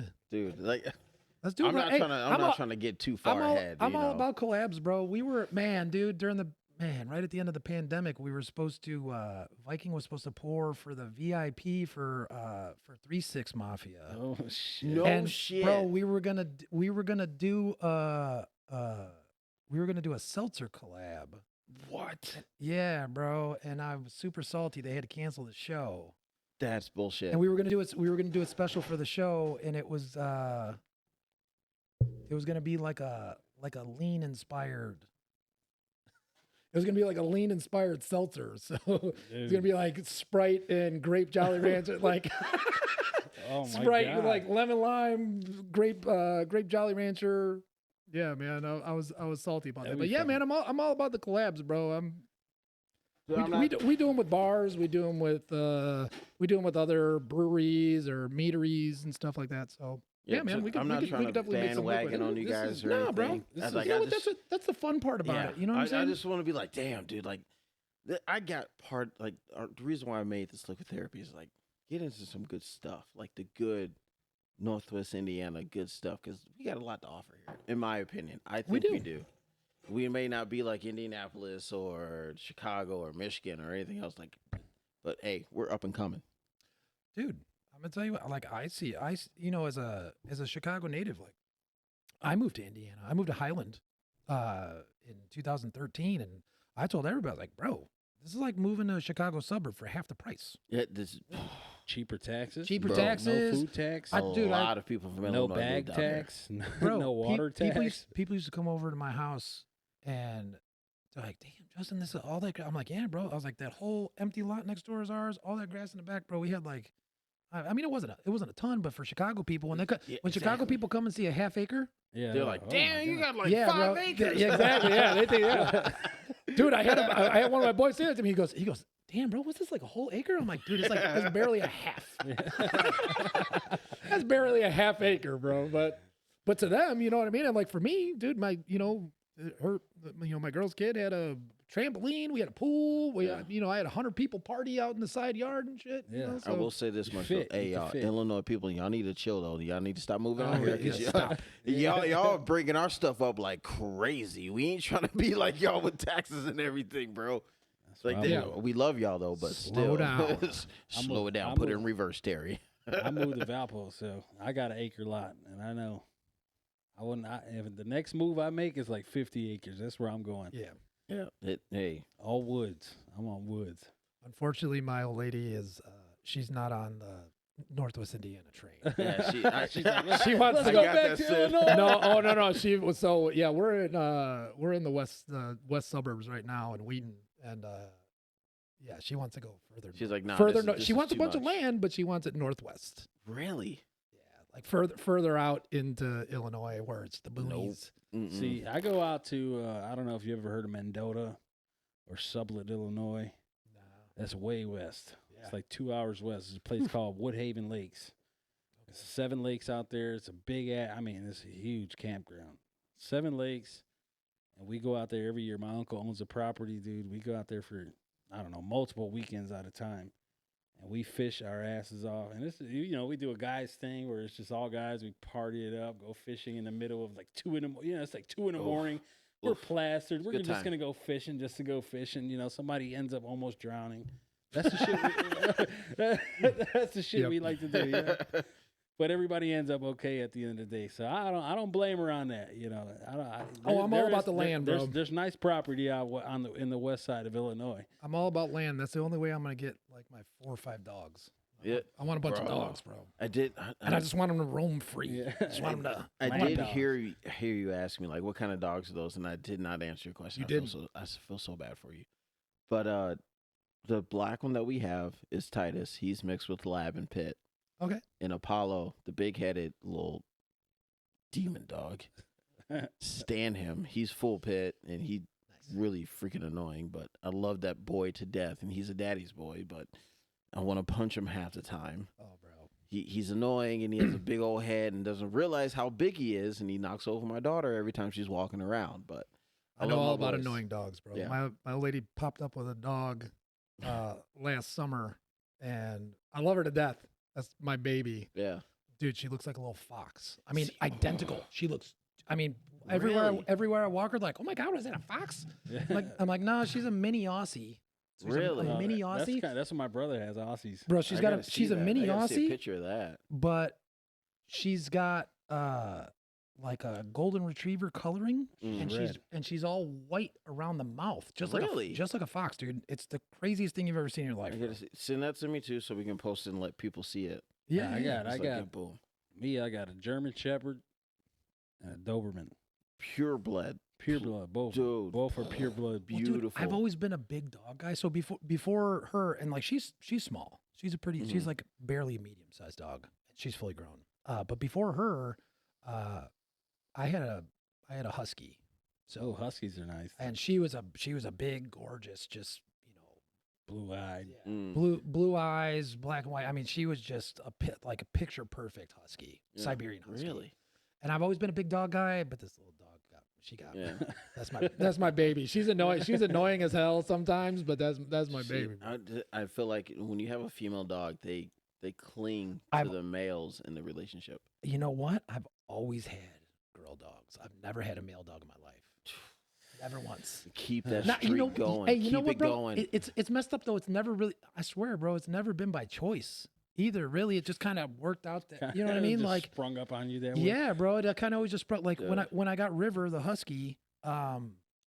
We were looking for a husky at the time. There's this guy I knew who was a breeder, and they had a good bloodline. And then I reached out to him, and he was like, "Oh man, you know what? We just got rid of the last puppy like a couple weeks ago." And then he hit me up a week later. Was like, "You know what, man? This girl took a puppy, and then she ended up getting a job out of state, and she had to go, and she brought him back, Really? or she brought her back. So I have this husky. If you want to come look at her," and I went and I fell in love with her, bro. And that was my dog. Meant to be. So like, yeah, she was a girl, and then like my parents always had girl dogs growing up. I don't know if that was a choice by them, but like I've always had girl dogs. Yeah. Lucky. My girl dog she's pretty laid back. She's loving. She's Lila. Yeah, Lila. She's just the loving most. She's probably the best dog we had. Max, my German Shepherd, he's a male, but I mean he's a great dog, smart. You know, you tell him what to do, he'll do it. But if you leave him outside alone, that's his territory now. You know, he does whatever the hell he wants out there. What did we talk about today? You did the patio because you made a pattern. Yeah, I did a 1,500 square foot patio on my property. Holy.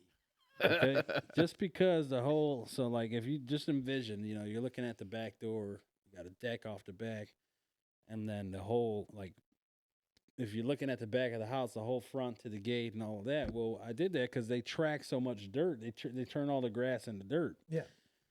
So I did this massive 1,500 square foot patio across the whole backside of my house, and now that the patio's done, I got a garage in my yard. This is an acre lot, so I got a garage. I got two garages, one in the yard, one in the driveway. So I got a garage in my yard, and the patio meets up with the deck in the back of the house. So it's all one nice seamless thing.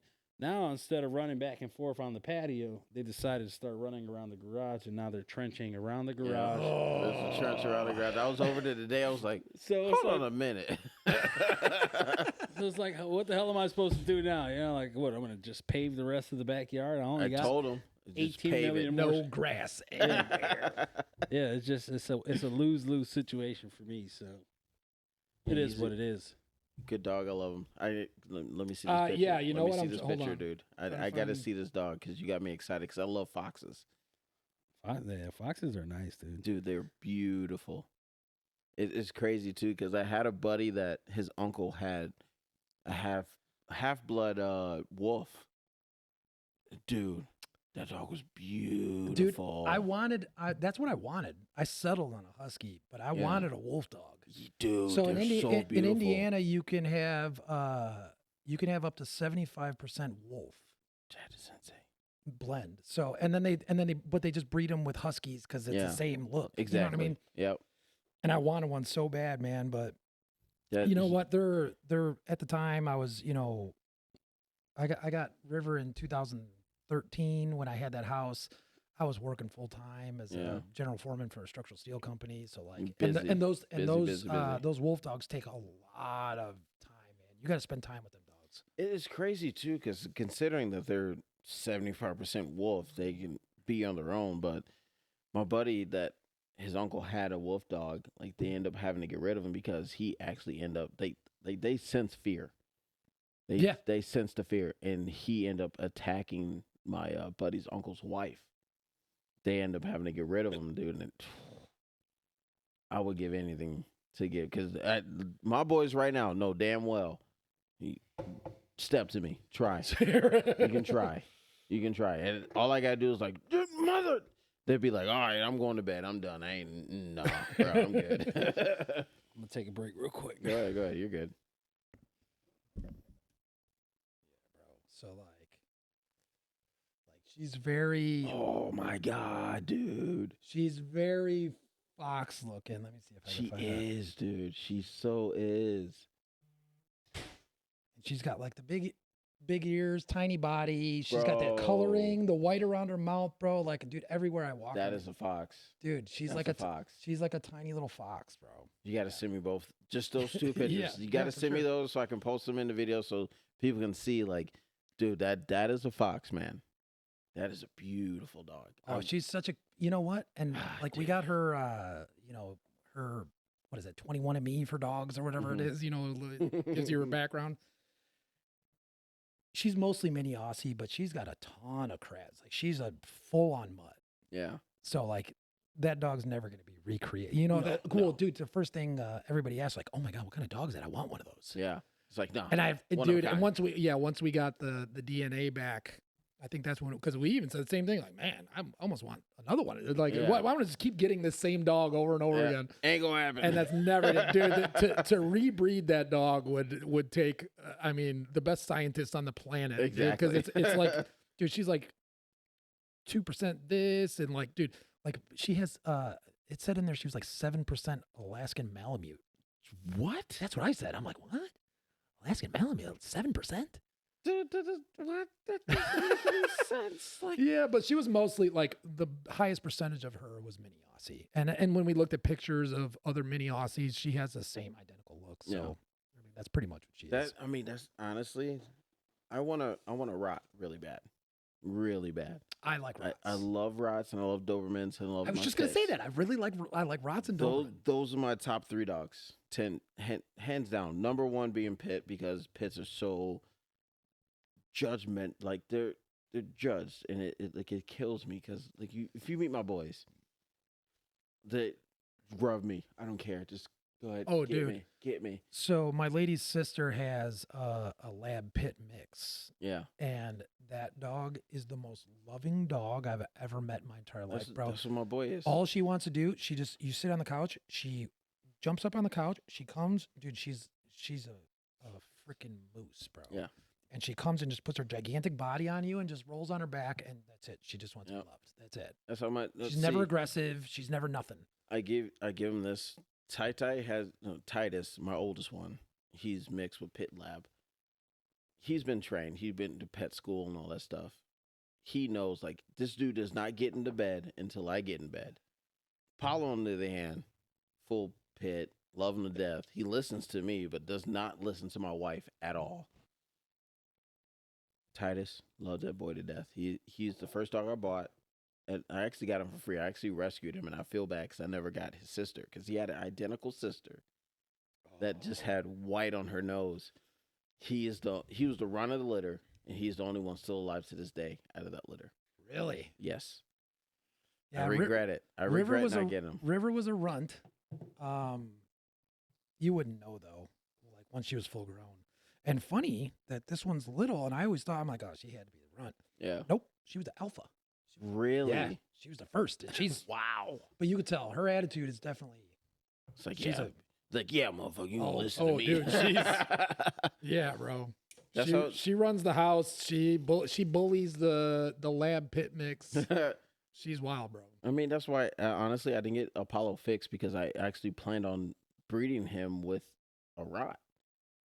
Because how often do you see a pit rot mix? Yeah, you don't see that. Dad is a bad motherfucker. That is a I can bad. only imagine. I've yeah. seen a few pictures of a pit rot mix. Oh, God damn. That is just like, if you just take the Apollo straight. Oh, damn, I love that sound. It's a nice sound. It's Yeah, satisfying for sure. It is. But if you actually look at Apollo, dude, like he's straight muscle, and then you see his head, dude, it's like why? Why are you this big? You need to chill out. What are we drinking on now? Okay, so this one is Ghost Key Limited. Okay. So the original Ghost Key was an apple pear mead, Mm-hmm. aged in bourbon barrels for 19 months. So this one, we took it and added more apple, more pear, Don't you sip that, Joel. You better calm down. Smell it. Madagascar vanilla, Madagascar vanilla, and cassia bark, which is kind of just cinnamon, pretty much. Is this the apple pie? It's the apple pie. God, Yeah. you better leave. For the love of God, I will kick you right in your car. You better leave. So this here. Madagascar vanilla beans, cassia bark, apple pear, aged in bourbon barrels for 16 months. And this one is also 16% alcohol. Dude, this sounds. Oh, Smells. this smells so amazing. If you guys could smell this, like right now, just Smell the cassia Dude.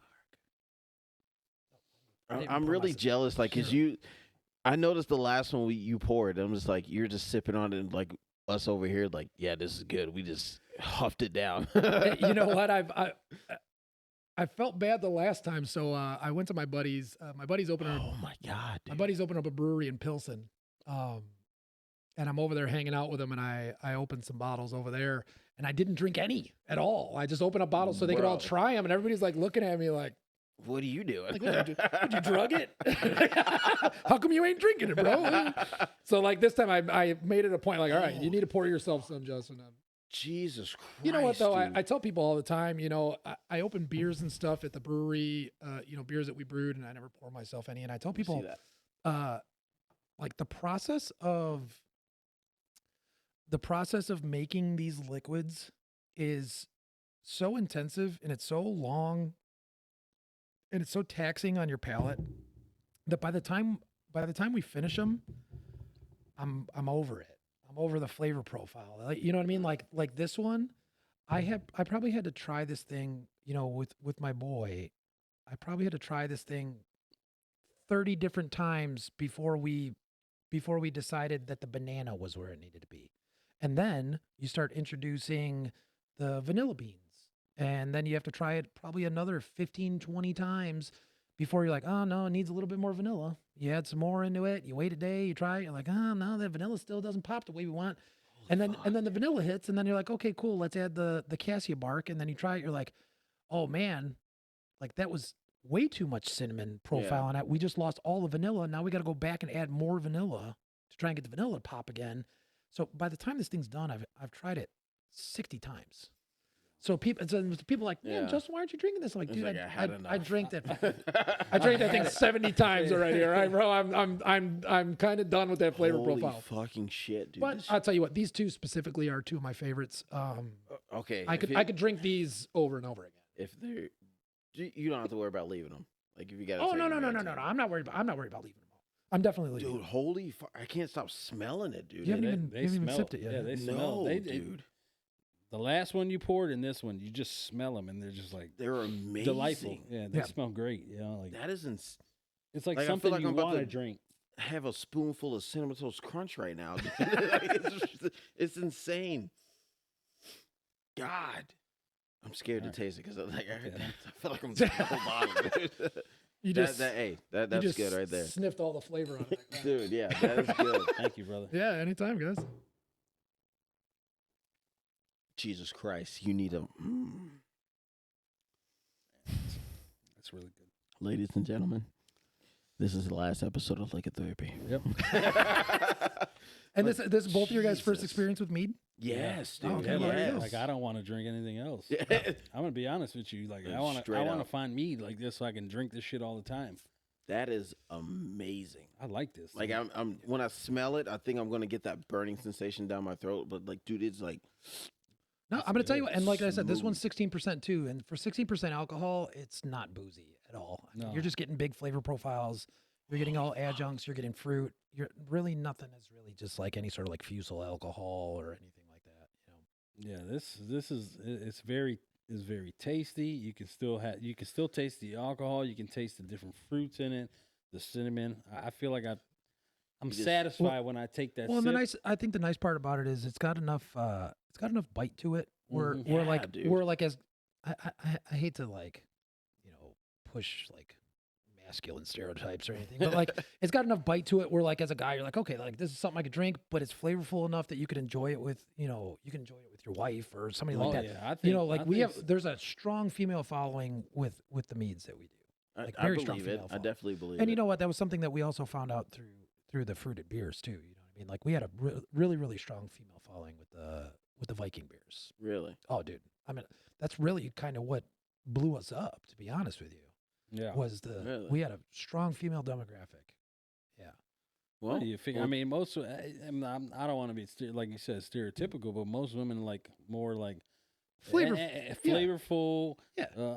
They're like- more like a on lot- their sense of tasting things. Than Yeah, and than like, men. don't get It's me wrong, like, all right, dude, let's I go. know- They don't want I that could- straight tart, Yeah, throaty ass, like just Yeah. where you got to take it and just this is like dude, that is you get the hit, good. you get the, it's like take a Damn. sip, you get the flavor down, your palate, and then when you swallow it is when you get the hit where Yeah. it's like it's not like That's not that at all. this ain't like barefoot wine, this is like Yeah. you get a nice hit and then you get the aftertaste of the fruits and everything that are delivered with it. So that tastes I love it, dude. Yeah. I love it. I wish I would I tell you what, Joe, being my co-host, if Justin leaves this here, Oh, I'm leaving it We here. won't sip this until you and Maria come by and we all can sip it together doing our podcast. that's good shit, man. I'll save it just so we can do the podcast. Dude, Justin, you brung some heat. Yeah, it's you- only, Dude, there's only two, bro. There's another box over there. God, Bust it We're not out. we won't open them all, but I'm gonna leave some for you guys though. dude, Dude, you that brung was- some heat in, dude, and like I was a little like scared after you said that. Like we're gonna find out tonight. Well, I'm like, you know what, man? Like, I have run into people who, you know, like, dude, everybody in my family, bro. My old lady, my future brother-in-law, all of them, dude. I had them all try it, and every single one of them's like, "Whoa, what the hell is that?" Really? Oh yeah, dude. But like I said, they don't like craft, right? They're not very. They tried this and said that? what? Oh my god, dude, this is good. This is amazing, Yeah, dude. this Hey, is good shit. Nico, I'm sorry, I'm gonna call you out right now, bro. He Come told on, me Nico. he told me that the banana dream pie tasted like rotten bananas. I was like, damn, man, for That's real? the best rotten bananas I've ever had in my life. That's what I was about to say, dude. This Like shit is what? good. This is good. Does man. the apple pie taste like rotten apple? like, come on, No, you know dude. what? Surprise! I will say that. So I opened this one. I think I opened this Halloween with all of them, and they all did. This was like the one that they did enjoy was the apple pie one. Yeah. Well, I mean, apple pie is very big. That's a flavor In profile, general, bro. Yeah, you you're know, not you're like- not American. Yeah. If Yeah, you don't, dude, you like, don't, come You on. don't like apple shit. pie, Like yeah. apple If you pie, don't like bro. apple pie, you ain't Like, American. nah, bro, you an alien, bro. Get out of here. What planet do you come from? You Yeah. apple pie. Yeah. I was No. not expecting this, dude. This is really good. Yeah, it And I is. sh- You look, brought some seriously, man. heat. When you guys get up and going and you're making shit like this, I will be an avid Yeah. customer. For sure. Hopefully, we're 100%. opening the membership here in the next 4 to 5 weeks, Well, let me, Okay. and then hopefully we're releasing. me up. Oh yeah, yeah. All for right. sure, I've man. been trying to get this guy to your bar, and then I found out that you guys closed the bar down. I'm like, fuck. And I'm like, God I, damn it. I had the pineapple beer. Yeah, Okay, I yeah, bought yeah, a yeah, yeah. whole, I bought a crate full of your stuff, dude. I had it at the house, That's and awesome. I was like, hey, try this. What do you think? Try this. What do you think? It was good. And there dude. was ones I was like, hey, you can take a sip, but you ain't Yeah, you ain't you getting can nothing you can else. try that one. You don't get your own. Yeah. You gotta go get your own, boy. Like, this is There's mine. one thing about if there's one thing about Kennard, man, he likes something, he's stingy with Oh, it. I'm stingy as hell. I will not share it. I'm sorry. I will admit it. I'm stingy as hell when it comes to something I really enjoy and I like. You got to go buy your own. Sorry. Unless I can get it in the full fucking like Where's the trash can? keg or Where's the whatever right trash here. can? Give it this. Did you not finish that? Fuck no. That's more than half a beer, dude. Here, throw it out. I'll drink it. Jesus Christ. We don't waste beer around here on liquid therapy. Listen, I'm drinking quality shit now. Did- right?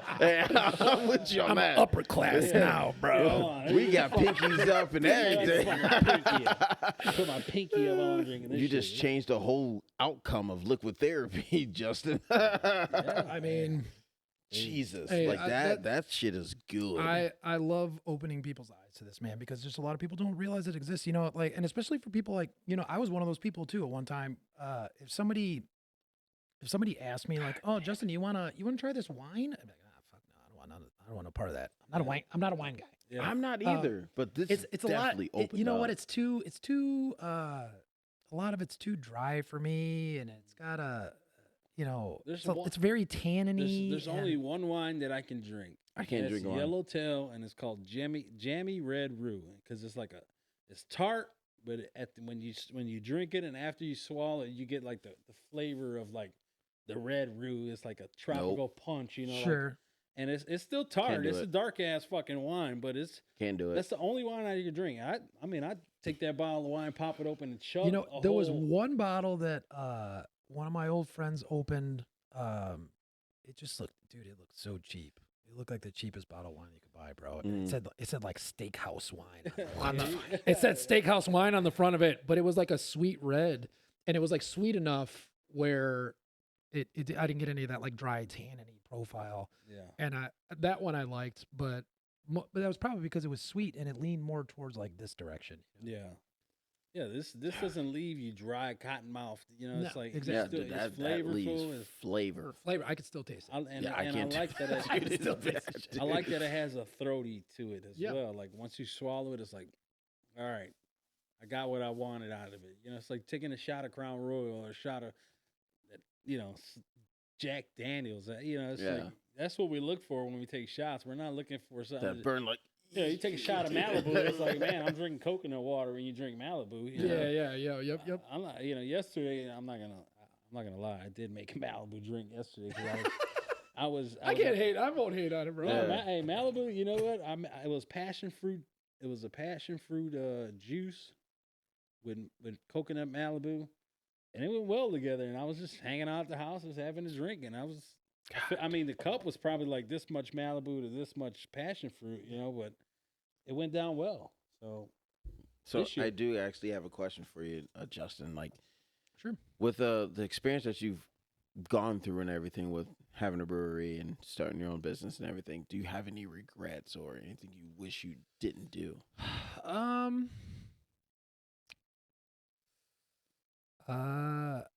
I wish I didn't decide to do it right when COVID happened. I think a lot of people would agree with you on that one. No, man. You know what, bro? Like, I'm one of those people. I really don't. I don't have any regrets in life, bro. I've done so much wild shit in my life, bro. Yeah, you basically live and you learn. You live and you learn, bro. Yeah. And I've done it all, man. I've done I've done a bunch of weird shit in my life. I told you guys earlier. I used to, I used to skate. I was a sponsored skater. I used to film rap music videos. Really? Bro, so- What? Hey, so my boy is one of my boys that I grew up with skating. He ended up being a videographer, so I worked with him for a while, bro. We used to shoot music videos for Twista and all. Yeah, bro. That's what I used to do. Whoa, Yeah, bro. dude. It was cool. It was fun times, dude. I was in my early 20s at the time, bro, and like, yeah, bro. Dude. So like, I've done all kinds of weird shit in my life. I don't regret nothing, man. They're all life experiences. It's Yeah. all, you know what I mean? I come from a line of music. So my father's a 2-time Grammy nominated Really? recording engineer. Oh, yeah. dude, No he's shit. Yeah, so I mean, and that's where it comes. Like we were making music earlier Yeah. for the podcast. It's Yeah. like I do it as a hobby. My dad does it as a living. You know what I mean? Yeah. And I wish I at a young age that I took that up and instead of like I had kids at a young age, but I wish I would have said fuck these jobs. Like, hey dad, let me learn I want to do what you're doing because I love music, man. Bro, I've tell this To dude this day, every I time wish. we make stuff, it'll be a drunken night. We'll just out there just making random stuff and everything. I'm like, dude, you need to stop deleting stuff and just post it. We may be drunk, it may not make sense or anything, but the beat and like, just post it, bro. I keep telling this dude every fucking time. We make some good shit. Bro, you never know, I man. feel like we make some good shit. That's kind of how my boy Nick B, who's the videographer now, we were rollerblading back when I was 16. Wait, you And he- said skating. Now you're rollerblading? That's skating. We skated. No. I've been told there is a difference because I used to rollerblade because I used to rollerblade? loved it. Yes, I loved rollerblading. Like aggressive rollerblade? Like skating? Yes. Bro, I did that. Yes. Like for real, bro. Like And people always say, "Oh, you're not a skater. You're a it's all- rollerblader." It's all skating. It's all skating. That's what I tried to say, and Oh, it's all everybody's skating. like, "Nah, bro, get your ass out of here. You're not a skater. You're a rollerblader." I'm like, "What's the difference? We all got wheels." It's all skating. Bro, it's all skating. But Yeah. that's that long-lived rivalry of like rollerbladers versus skateboarders, Yeah. bro. But yeah, dude, I did I started skating at 16, and I didn't stop skating until I was about 28, I think, something like that. So I started skating in 98. Ooh, yeah, that's been a while now. You are aging very well, sir. Yeah, thanks, man. But yeah, dude, like my boy Nick he got a camera, started taking pictures of us skating. And then it just sort of evolved into one day he got some local rappers wanted to do some video stuff, and he started doing it, bro. And he was just posting everything and doing everything. And then the next thing you know, he was like, "Hey, man." So next thing you know, we're doing music videos for Twista. And then he was like, "Hey, man, I think I'm gonna move to LA, man. You should come to LA and do some stuff with me, man." And I was like, I was with my old lady at the time, and I'm like, bro, I can't just dip out. Yeah, I got shit going on. I can't just leave here. And dude, fast forward 2 years, bro, he was like pretty much living with Diddy, just filming his everyday life. The only thing he didn't film with Diddy was when Diddy went in the bathroom. The diddler. I don't even want. Hey, bro. Hey, he was filming like 23 hours of Diddy's life for a solid year, bro. I can only imagine the shit that he the got, bro. shit that he has on some USB drives. Hey, somewhere. where you at, bro? We need to get you on the podcast. we need to know the diddler's playing. Bro. Y'all ain't right, man. Dude, I'm gonna tell you what, man. It was tough, bro. I used to talk to him all the time and like, dude, so, especially with you guys go through like editing and stuff. So that's what I did for a long time with him. Like, and we did other stuff, it wasn't always rap videos. There was times where I was filming, like runway models, and I did a high school reunion I had to film and we had to edit it, like whatever we get jobs.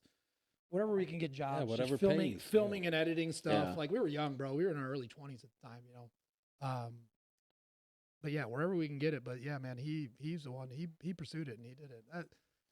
I hate to say that I regret not going because that would have involved me leaving my old lady, who I'm still with. Well, You know what I mean? So, everything happens for a reason. man. Exactly. You know what? Yep. And you're, I'm gonna tell you what. I don't know if I ever would have gotten a beer.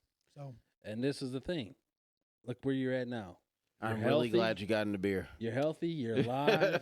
You're still moving, dude. That's all that matters, man. At the end of the day, you're still doing what you got to do to create what you're creating for yourself and your spouse and whatever yeah, it is. and you know what, man, and that's all that matters, dude. I'm definitely one of those guys. I don't want to say I get bored of shit, but Oh, I I get definitely like bored to- of shit I every like year. I like to expand what I'm doing. You know what I mean? Yeah. Like I like to have chapters of my life. You know what I mean? Yeah. Like there was a chapter in my life where I skated. I thought you were high fiving. I thought we were high fiving right there. He was just raising his hand. He was just like, "Oh, me too. Yeah, me too."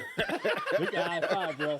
All three of us trust here, me. basically. But like, yeah, dude, I did the skating thing for a while. I did the filming thing for a little while. I've done the beer thing for a little while. Like now I'm venturing into wine, and like we very much intend on not only doing these, but we want to source high-end wine from California and blend it so we can do like traditional wines too. So like, I can tell you right now, you're going to have all my money.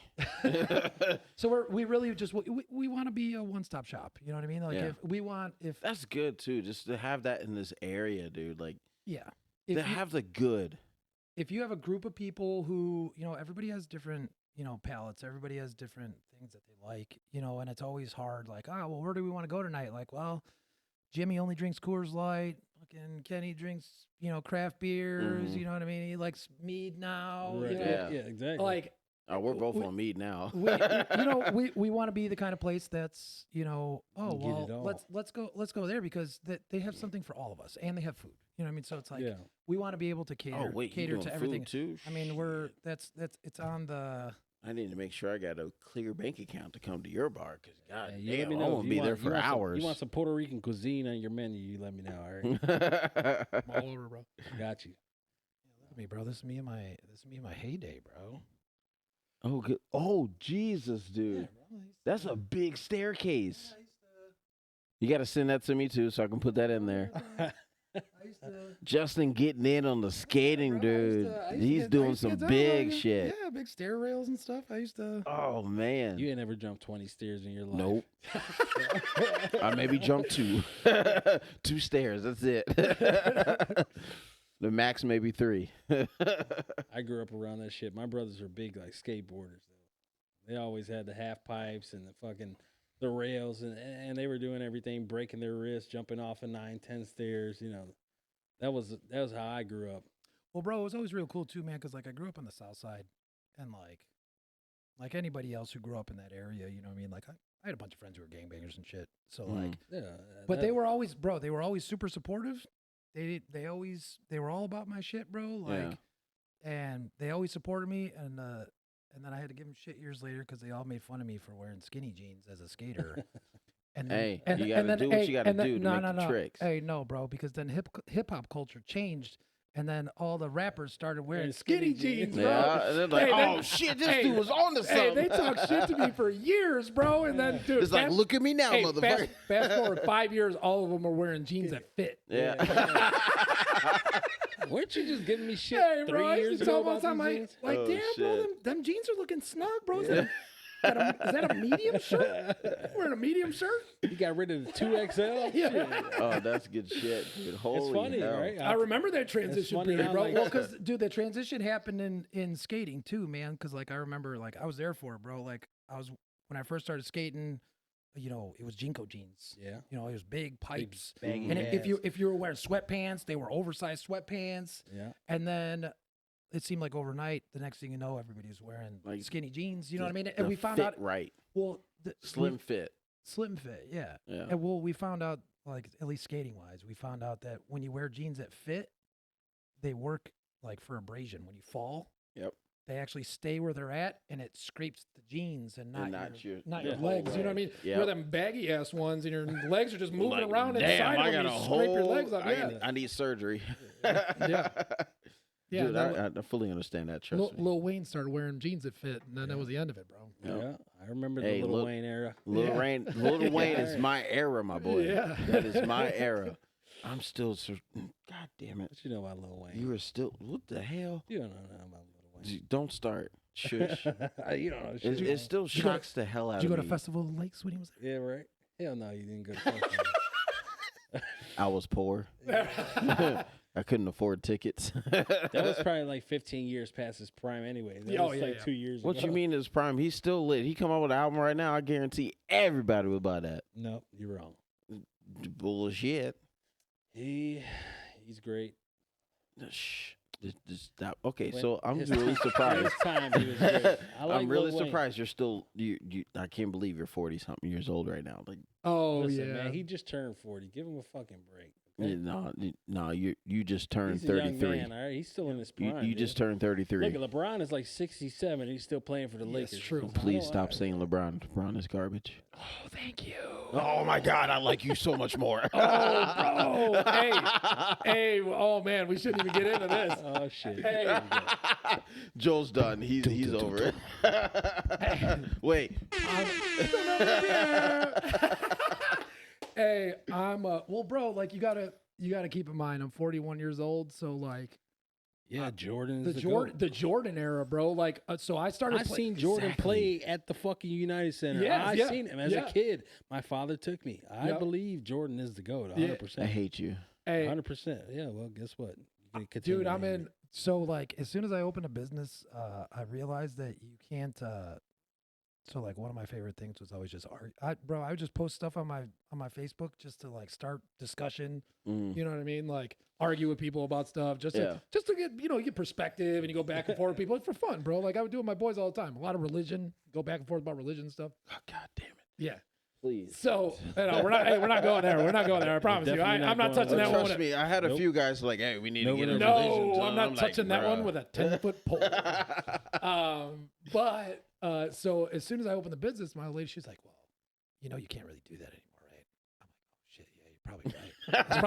That's probably smart. Like from a business stance, like I probably shouldn't take any sort of like side on like Exactly. I'm polarizing That's things. why I'm neutral with certain situation. Hey, I but am when not neutral on the Jordan LeBron debate. I'm the same way, boy. Hey, so I told my lady, she came in the front room one day, and she was like, what are you doing on your phone over there? You're like looking really intense. I was like, hey, I found all these basketball forums where people are just arguing basketball, and I could still argue basketball.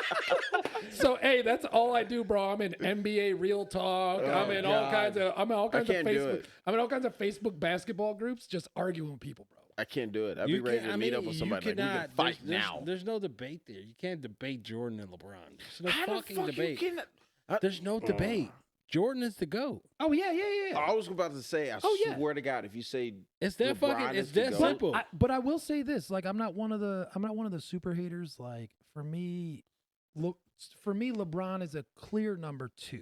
Yes. 3. Yeah. Three? Who's number 2? Kareem?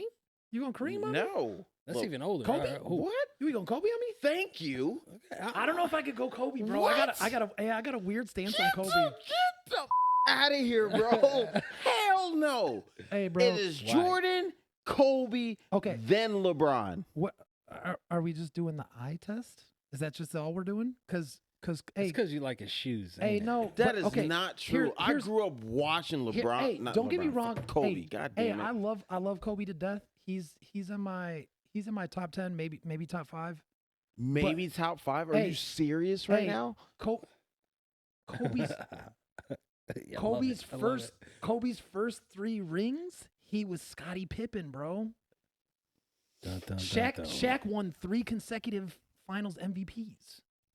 And he won an MVP during one of those years. Kobe wasn't the best player.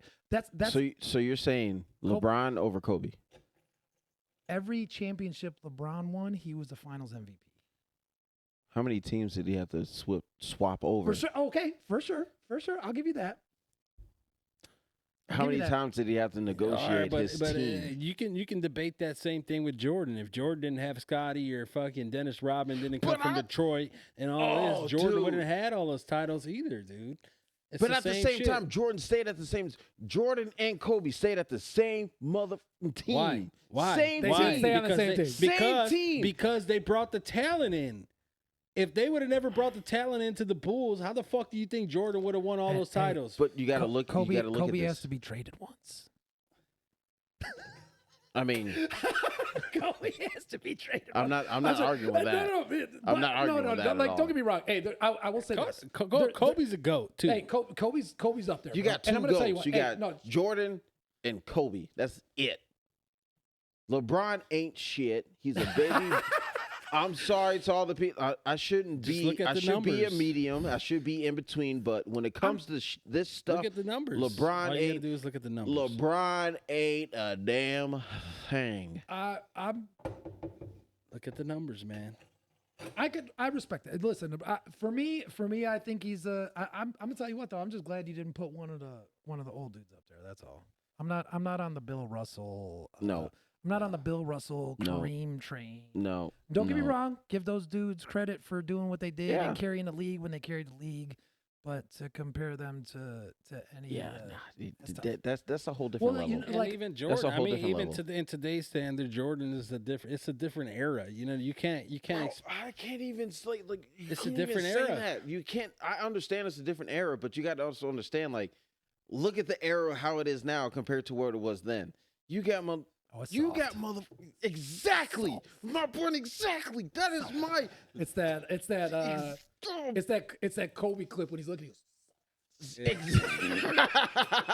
It's that Kobe clip, bro. I can picture it in my head right now, bro. Just straight soft. You got Oh, bro. LeBron finger flicking his eye. Didn't even touch him. He's like, oh my god. Yeah, you know what? It's rough, bro. But you gotta understand here with that. And he, you know, like I'll tell you this. So that whole run where he had all them finals appearances consecutive, what was it, like 9 and 10 years, 8 consecutive. Yeah. The East was so weak. The East was dead, bro. Yep. I agree. The East was absolutely dead during that time, I'm gonna bro. get hated so much on this Oh, right yeah, now. I I know. don't even care. You know what? Hey, bring it, bro. Hey, Bring it. I have so much. I love it. Please, I love arguing with people. Now, this dude, I love arguing with him because he is a LeBron fan, and I'm like, You know what? I don't. Okay, I shouldn't say that. Say it. I'm not a LeBron fan, but I can 100% recognize acknowledge. talent, I yes. can acknowledge that he is one of the greatest basketball players right now. of all time and of right now, and it's and it's you insane. It's insane what he's doing at his age right now. You said too much. You said too much. Of all time, I would disagree with that. Of right now, The fucking yes. numbers say it. He's one of the greatest basketball players of all time. The number. That's You what wouldn't even Jordan put, is. you All wouldn't even put him in your numbers. top 10 of all time. He's in my top 10. Yeah. Oh, then that's got to be I- one of the greatest I- players of all time. If you're in the top 10, right? He's in my top 10, but I wouldn't say my top 5. Fuck no, he's not in my top Yeah, 5. but I feel like Hell if no. Who's in your somebody's top in the five? 10, if somebody's in the 10, Who's in your top 5? Jordan, Kobe, okay, Katie, what the fuck? Damn it. I that's can't tough. remember. Hey, Yao Ming, top 5. Shaq. Woo! Yes. Boom, right there. That's 4. That's 5. I just said Shaq at Jordan, number KD. 5. KD, Shaq, Yao, Jordan, Kobe. Okay. Yeah. That's my top 5. Top 5 right there. That's it. I'm going to have to really figure out what the title of this podcast is going to be. This took a hard left. It's fine. I'll That's just the put point, it. right? Yeah. That's the point. It's good because like this, this is open range. You can blame me for giving you guys 16% liquids. That's when it really took a Yeah, left it turn. definitely man, did. I'm ready But for I more enjoy shit. it though. I enjoy it. I keep looking at your glass. I'm like, God damn, shit. You over here sipping it, and we're over here just like, No, I sipped this one.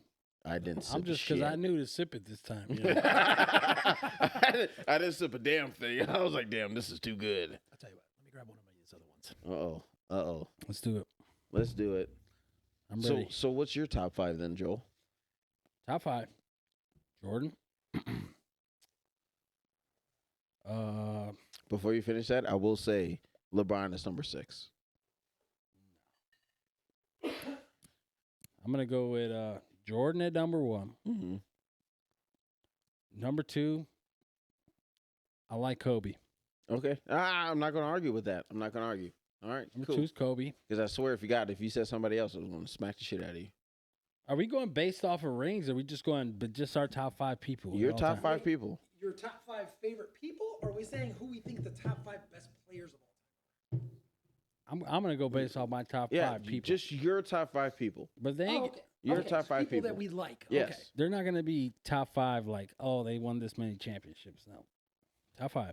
Jordan, Mm-hmm. Kobe, Allen Iverson, Tracy I McGrady, forgot Iverson. and Paul Damn it. Pierce.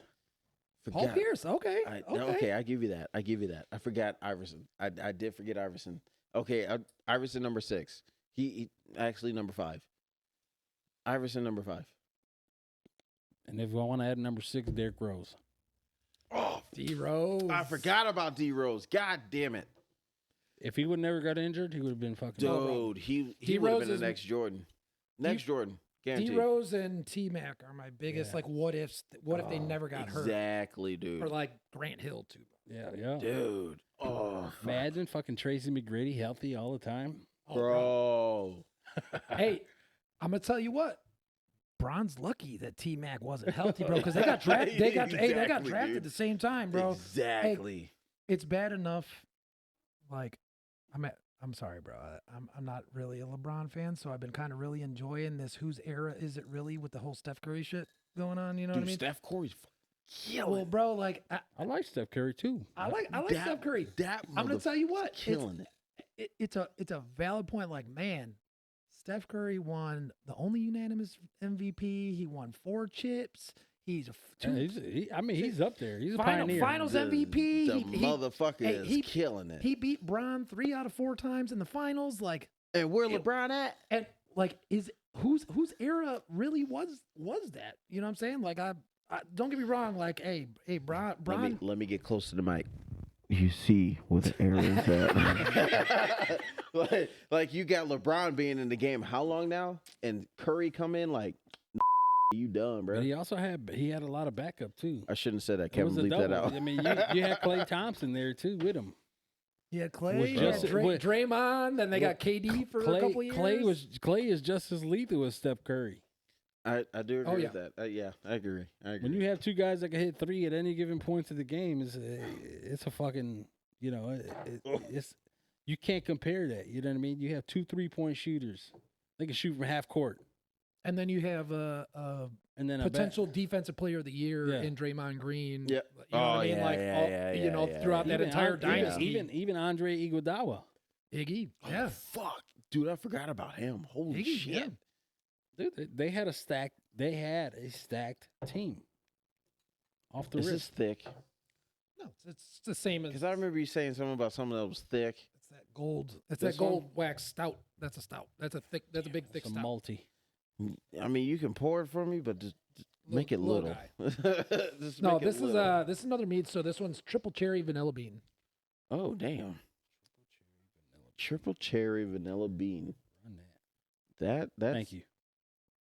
smells good. That smells really good. I already know. I'm gonna like it. Let the view let this viewer see this. Triple vanilla bean, right? Triple cherry vanilla bean. Triple So cherry it's vanilla sweet, bean. sweet cherry, tart cherry, cherry juice, and like Madagascar vanilla beans, I believe. And how hard is that to like out of the 3 that we've drank so far? How hard is it to actually get? All of them are equally as impossible to get. You ain't getting nothing. So, yeah, man. It's only been available to members through the membership for the past 4 years. So Nothing's ever been sold to the public. Nothing's ever. I'm very curious. How many bottles of this you got out of the stuff we drank? Not many. I only have a few personal bottles of. So it wouldn't hurt too much to leave these here. No, Okay. I wouldn't That's have. all I asked. Hey, I wouldn't have brought these few bottles I had if I didn't intend on. Okay, because I was gonna say If I didn't intend on drinking them all the way or leaving what was left.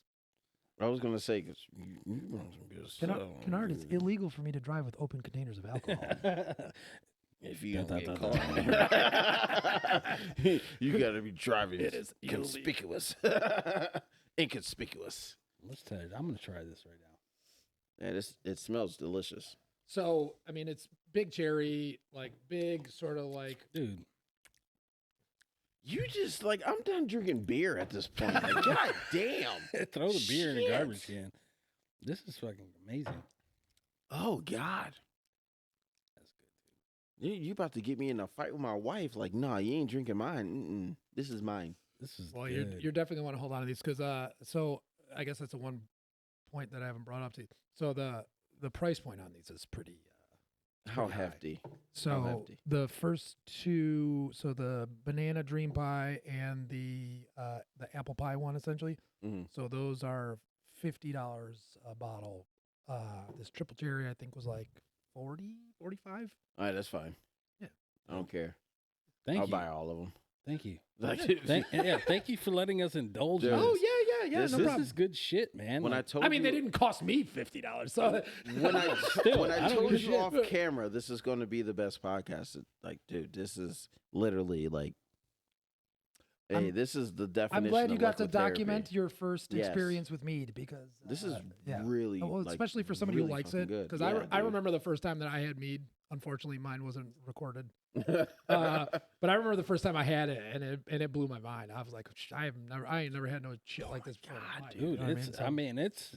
that it's, takes are like It's delicious, man. this one's a little lighter, I think. Yeah, 13%. Still, give but a it's shit. to the That point shit where is it's good. bad. Like, if this shit was available on like a fifth or like Oh, a yeah, handle, yeah. you know, like This- it would this be a me, problem. like, I'd be at his house. Hey, what you got? It's like, oh, we got a fifth of this. I'm like, all right, bet, nigga. I got another fifth. And then of the other bottles that I brought, I don't know if we'll get to them or not, but so I brought one that's Concord grape. So so that one is Concord grape, dude. It tastes like adult Welch's grape juice. Oh my god, I love grape juice. Oh, bro. Well, then we'll open that one next. I fucking love grape juice. And then that other one is I buy grape juice every week. the other one is almond pear. Oh, I love almonds. Bro. Hey. Hold on. And the almond on that is so big, dude. It's almost like amaretto-y kind of almond, bro. It's so fire. That one's so good, man. Good luck trying to find these because I'm the only one that got them. Well, Justin's the one that has them. Okay. Yeah, he does. He's not leaving anything.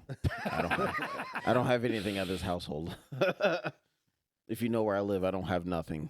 So you're not trying anything, baby. If you watch Yeah, so this. we'll have all these meads, or not these exact meads, but we'll have comparable meads, similar meads, same quality level available, and then we'll also be doing, we're gonna broaden what we were doing at Viking. We were leaning real heavy on the sours because nobody else was doing them locally. We'll still be doing all the sours that we were doing through Viking, but we're gonna finally fully unveil the stout program. We have a pretty good IPA program already set up that we should be releasing at the same time. So the catalog of liquids we have is going to be insane. I mean, we're talking probably like 20 different SKUs. I can tell you right now, you got both our monies. I can. No, seriously, man. Like, Shit. this shit is really good. This is really good stuff. And if anybody out there is watching this shit, if you're a wine drinker, you definitely need to be Yes. investing a little bit of your money into trying this because this is At least- like very, very At least good giving stuff. it a try. Yeah. It honestly, with me and Joel being like we're heavy beer drinkers. Like Yeah. we drink the IPAs and everything else, and like this definitely opened up our at least me It opened opened up up my my palate. mind and just like So you know holy what? hell, dude. Because I'm the same way, and you know what? So for years, I got into mead like back before it really exploded, and for me, mead's always been. I like them. They're classy and they're like special occasion bottles for me. Not that they have to be for everybody. I know guys who just pound bottles of them on a Tuesday. You know what I mean? That'd be But, me. I ain't gonna lie. Yeah. But for me, it's something nice where like, I have people over, whether we have like a dinner party or whatever, I got buddies coming to hang out. I pull a bottle out, I pop a bottle. It's something nice. It's something special. Yeah. We all enjoy it. You know what I mean? And it's like, This is definitely a bottle. Like each bottle that you have let us try so far out of the 3, special occasion. Yeah. Regardless, Yeah, this is not something that's like, oh yeah, let's try this. Like, nah. yeah, I'm not going and yanking one out of the mini fridge like I did the Coors Light earlier. Yeah. Oh, yeah. Yeah, no. Hey, Kennard, I'm just gonna pop this. I'm gonna pop this banana dream pie, right? Yeah, Hell no. no. No. This is Definitely stuff, not man. happening. Yeah, Dude, it's a holy hell. special occasion one. You know what I mean? And like it's cool. It's cool to see people experience them too, because a lot of people have that same kind of outlook. So like through the members group, we always see members. There's guys who post pictures of them with a bottle on the beach in Hawaii. Say, I just proposed to my wife, and we cracked a bottle of slow heavy jam right afterwards. You know what I mean? Like that's cool, man. It's, Oh yeah, it's that's nice to- awesome. Oh, you, man. It's I nice can to tell you right now, you're gonna get a picture of me and my wife renewing our vows for our 10 years with this shit. I can tell you that because I know for a fact she's gonna love this shit. Yeah. But it'll be your brand. yes. Oh yeah, it definitely will be your brand for sure. I'm very thankful you let us try this. This Oh, is yeah. really Yeah, good dude, stuff, like, man. and I'm looking honestly- forward to see what you guys come out with for real. This is amazing stuff. Yeah, and the stuff I'm gonna tell you what, man. Like we got big plans. You know, this is like the baseline for us. Mhm. So like for us, this is the bar, right? It can't be less than what we're trying. Yeah. You know what I Yeah. mean? You gotta set the Like bar, I've basically. I've been lucky enough to be around some of the best mead makers in the world for the past few years. You know, with one of my best friends being one of the owners of this brand before I came over to start working for him. Him and his wife started doing this. I mean, kind of honestly, it was a similar story to what I did. They started making mead. The first mead they ever made, they put into the biggest mead competition in the world, and they Mhm. took silver. What? The very first mead they ever made. And they took all that hype from that and opened this meadery. So, and I've spent the last 5 years with him being one of my closest friends. Same with his wife. You know, his wife Remy is, she's been a really good friend to me for a long time too. And I'm gonna tell you what, I would put her up against any mead maker in the world. She's that good. I mean, she's got the palate for it. She's got the knowledge behind it. She knows what I say some of this stuff you just can't teach. Yeah. You know what I mean? Some It's of the like stuff you're gifted at some of that the point. stuff you just can't teach. Some of the stuff you just can't learn, or if you can, it takes a long time of being around it. Mm. And then there's just those people who just got it for whatever reason it is. They're able to just come in and they just get it right off Yeah. the bat. You It's know their what I mean? God-given talent. It's yeah. a God-given talent, bro. And the both of them had it, and I've been lucky enough to be really close with them, and I've learned a lot from them throughout the years. And just being in the industry, you know, the meat industry and the beer industry kind of intertwine a lot. You know what I mean? When we do festivals, you know, we do those festivals at Tripping Animals in Miami, and we do the one at Zool in Knoxville, Tennessee, and you know, they're inviting meaderies too, and like we're friends with all these meaderies around here. So like, I spent a long time just soaking up everything. So I mean, I'm really confident that what we're going to be putting out is going to be top notch. I have no doubt about that. Yeah, 'cause we're really excited about it, man. This is, I mean, this shit's on anything that I've ever had, and if I would, in my opinion and my taste, my palate, like it, I would compare this more to a wine than like a beer. Oh yeah, yeah, for sure. Because there's no suds. You Yeah, get what I'm saying? yeah. It's not. You don't have the Yeah, the acid or the the carbonation, carbonation yeah. to it. You know, so it's like, if I were to say, man, anybody who would just pour this shit to anybody that drinks wine, would be like, man, this is a really good wine. You would think that, but it's a mead. It's not a wine. You know, Yeah. this is really, You really, definitely really you good opened up our stuff. minds to a whole nother I'm gonna be drinking honest with you, experience. man. Like dude. now I'm gonna go to the store and I'm gonna be searching for stuff, and I'm You never know- gonna get satisfied. Unfortunately, you're Yeah. not going to find it. So like, you know what? I would tell people. So they're really good friends of ours. Right over here in Crown Point is Manic Meadery. Manic Meadery, Never MANIC. heard of them. So Manic Meadery. So have you heard of the new brewery that opened on the other side of the mall from us over there, Viking Gnosis Brewing? No. So they opened over there. They do. I mean, they do a wide variety of stuff. They do everything. They do everything really well. They do. They do lagers. They do IPAs. They do stouts. So the guys who own Gnosis also own Manic Meadery in Crown Point, and they do comparable meads. They do big fruited meads like this, and I'm gonna tell you what, they do some murder meads. Really? They do some murder meads, man.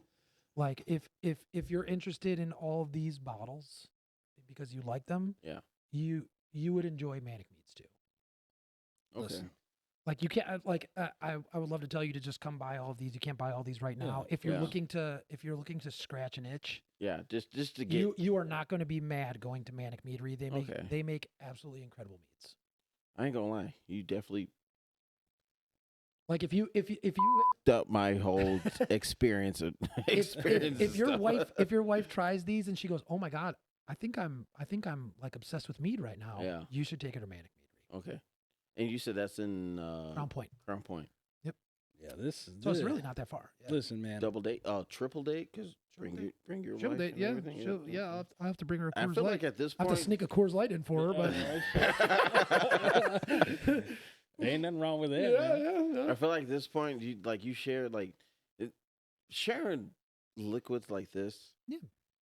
You're a part of the culture now. Okay, I'm in. You're in. You're in at this point. So like I got to get we my plan it. I got to get my motorcycle license, bro. Do you Yeah. have it? We teach you how to ride. Yeah, You we'll want to learn how teach to you. ride? You ain't It's gotta worry easy. about all that. He got you. I got 2 bikes. What Dude, you my bro, take your pick. I my used to my have old to. man's been on me to get my my motorcycle license for a long time, man. What does he ride? Dude, he's a Harley guy, God damn it! bro. He's I dude. had a Harley. He's one got time. he's got a gorgeous 99 Electroglide Police Edition. Oh yeah. Oh It's shit! it's a I can't argue with that. it's I a ain't gonna lie. retired Canadian police bike. That thing is nice. Dude, it's gorgeous. I already know Man. it is. Damn it! You know he's But old it's- school. You know he's old Yeah, school, I so he know. shines that I fucking Oh, thing. bro. know. and but the problem is my dad's 6'5" Swedish guy. Holy So shit! this bike is super long, bro. So my brothers, because like I said, they take more after my mom. Mm. So my brothers who take after the Mexican side are 5'8" Yeah. and 5'9", you know Hey, what I mean? step right now. So, so like I'm 6 foot tall and I'm the only one whose feet touch the ground on the bike. So my old man's like, well, you know, It's like, when my time, my dad's in his 70s now, you know what I mean? He goes, oh, when my time comes, you're the only one that can get the bike. You better Yeah. get your motorcycle license. I'm Yep. like, dude, I can't learn to ride on that. It's huge. Dude. It is a monster bike. I don't wanna, honestly, Whenever dude. you're I told him ready. I was like, bro, like I need to learn on like a CBR or something. Nah, bro. Like, give me nah, something nah, nah. small, I bro. can tell you this right now, dude. Like with me having my victory, I've taken that on one long ride. The Yeah. all black one over there. Yeah. I will never do it again. Really? Never do it again. It is a terrible, Long Right. distance, yeah. Really? terrible. That is a around town, going to bars, bar hopping type bike. You want to go long distance, you better get a bagger. Oh, for sure. I just meant for like, bro. He was telling me to like learn on his Harley and go take Hell no.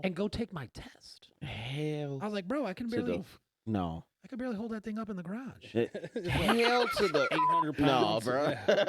That's what I was telling him. I was like, bro, I ain't going to take a test. I can tell you this right now. The R1 that I had, it's a sore subject because I wish I never sold it. And I still try to, hey, Matt Knight, I want my bike back, please. I sold it. Wish I never did. No, my wife was the only one pissed off that I sold it. And I took my actual license test on that bike. I put my foot down once on the figure 8. Still passed. Do not do it on a full bag bike. Do not. Do not do it. See, I could see you on like I could see you on a big Harley with some ape hangers, Me? bro. Yeah, bro. I could Really? see- yeah. Yeah, I can see you. I knew I liked this dude. This I can dude is see- in the circle. I can see you on. I can see you on a big. I can see you on a big Harley with some ape hangers. That's bro. that's my Yeah. goal, man. I wanted a street glide, but honestly, I want a road glide because you see a ton of road glides out, street glides. Yeah. You got to get a road glide. Yeah. Me personally, I know the fixed fairing and all that bullshit, but road It's all glides where it's personal at. preference. It is, but it honestly, I've looked up videos and everything else. People, like, from what I've seen in videos, everybody says if you're over, like, I think 5'9", they recommend you get a road glide versus street glide. It's And just bigger. it's just arm length and leg Yeah. length. I don't give a shit. I'll 1 foot a bike any day. I don't care. Fucking 1 foot. I want a road glide. Road Done it. glide's where it's at. Like, to me, it's different. It's what you call the Shark Harley versus the Bat Harley, which Yeah. is the street glide. Me personally, I want the Shark because I'm the shark in everything I do. Yeah. Yeah, dude. I mean, I want to one day, man. I've watched my parents. You know, they did the whole Sturgis thing for like Yeah. 10 consecutive years, and like it's cool. I want to do it at some point. Hey, man. My old lady's not a bike person. She don't want me riding a bike. But Really? Yeah, you know what, man? She's too many horror stories, I guess. I can understand that. Because honestly, at the end of the day, it's like you can be the best rider in the world. Yeah. But you cannot protect yourself from the dumbest motherfuckers that can't drive. Yeah. Yep. Because I've been in 2 accidents and I've been riding since probably I was about 13. Yeah.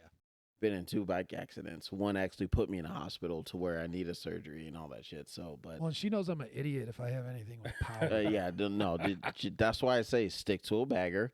Like, don't do any mods to the motor. Baggers got power. Too, I'm not saying they don't have power, but just do your cosmetic mods. Do not do any motor mods. Like, just make it look pretty and everything else in this cruise. But at the end of the day, you got to respect the bike. Yeah. Respect the bike. Well, she You just knows understand it. when she met me.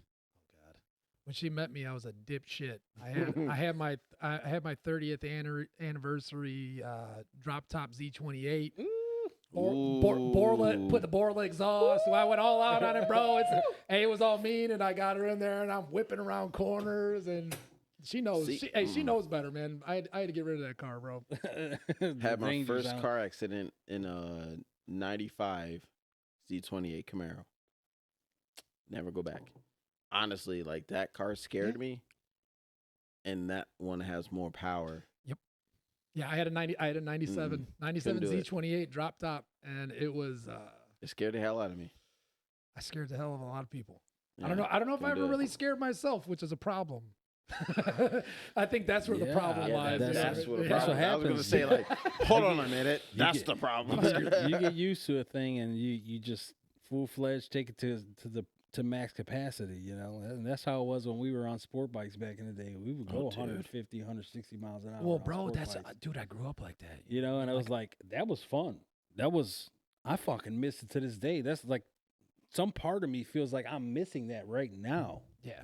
That's the reason I sold my shit, because I was like, man, I'm going to kill myself on this thing. And now, here I am, 31 years old, and I'm like, fuck. Same, bro. I'm surprised. Bro, like me and my boys used to do dumb shit. Like back when I had my Z28 and I was doing all the fucking shit to it, like my other buddy had a 85 and a half notchback Mustang that he had decked out, bro. Dude, we were doing a $180 on 94, just weaving. Yeah. Weaving. That's the best part. That is the best Dude, you know what's part. funny is like at the time, I'm like, I'm bragging to everybody, I'm talking about it, and now I look back at it. That's how I know I'm old now. I look back at 41, I'm like, so irresponsible. That was ridiculously irresponsible. No, but it was worth it. It was worth it. So worth it. Oh, my God. The feeling. I mean, it's just like anybody, right? You want to go jump out of a plane and experience that near-death experience. You won't do it. I've done it. Right, but that's what people do, right? Yeah. They jump out for sure. You jump out of a plane to feel that, like, holy shit, I'm going to die. And then you end up okay. You're in the parachute. You're good. And it's like, I feel like as men, we chase that like thrill. We got to have something that just puts us in that zone of like, oh shit, we're in immediate danger. And our heart's fucking pumping and full of adrenaline for us to realize like, holy shit, take a step back. Yeah. And I think that's where I'm at right now, where it's like, fuck, I haven't felt that in a long time. I haven't had anything threatening. It's just like daily life, kids, work, this shit, the normal, cut the grass, do this. Yeah. And then it's just like, I just got another sport bike recently, like within the last week, and I'm like, I get on this thing and I feel the power, and I'm like, oh boy, here we go. You know, like I'm just ready to gun it. Like I just got this thing plated this morning before he came over. Need to look dangerous sometimes. I think that's. You wanted to buy another bike. But I think in a way that actually feels cool, not like, Dad, you shouldn't be taking the guard off the lawnmower. Just shut up and let me enjoy it. Let me feel the fear, kid. Come on. Get out the way. Watch the sticks. No, dude, but seriously, man, like that's the thing. Like I feel like we as men, we need that adrenaline, you know, like something to pick us up, like to give us that reality check, like, hey, this shit is serious. Like I remember going 160 miles an hour and it's tunnel vision on a bike. It's all you see is this.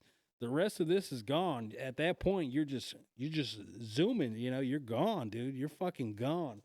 Until you slow down and you realize like, oh shit, I made it out of it. There was times me and Maria would be on the fucking bike together. She'd be punching me in the ribs. Slow down. And I'm just gone. Full fucking pin. The bike is pinned, 6th gear, just gone on the highway. And we're hitting traffic, flying through traffic. I miss that shit, you know? She doesn't. I do. You know, You know but what? Sometimes I get scared that I've like reached a point in my life and I haven't done it for so long that I've lost the like ability to push myself to those points. Because like I used to do it with skating, bro. I used to do it with skating. I used to do it with my boys and the cars and shit. And like now, bro, we went on a ski trip in February, and I don't ski. I've never skied before. No. I never skied before February, bro. I got snowboarding. And I stories. went down that hill, bro. And I told my old lady, I was like, dude, I was going uncomfortably fast. I don't ever want to do that again in my life. That shit scared the shit out of me in a way that I was like, I don't even like that. I don't want to do that anymore. Like, I never got to that point. We did a snowboarding trip.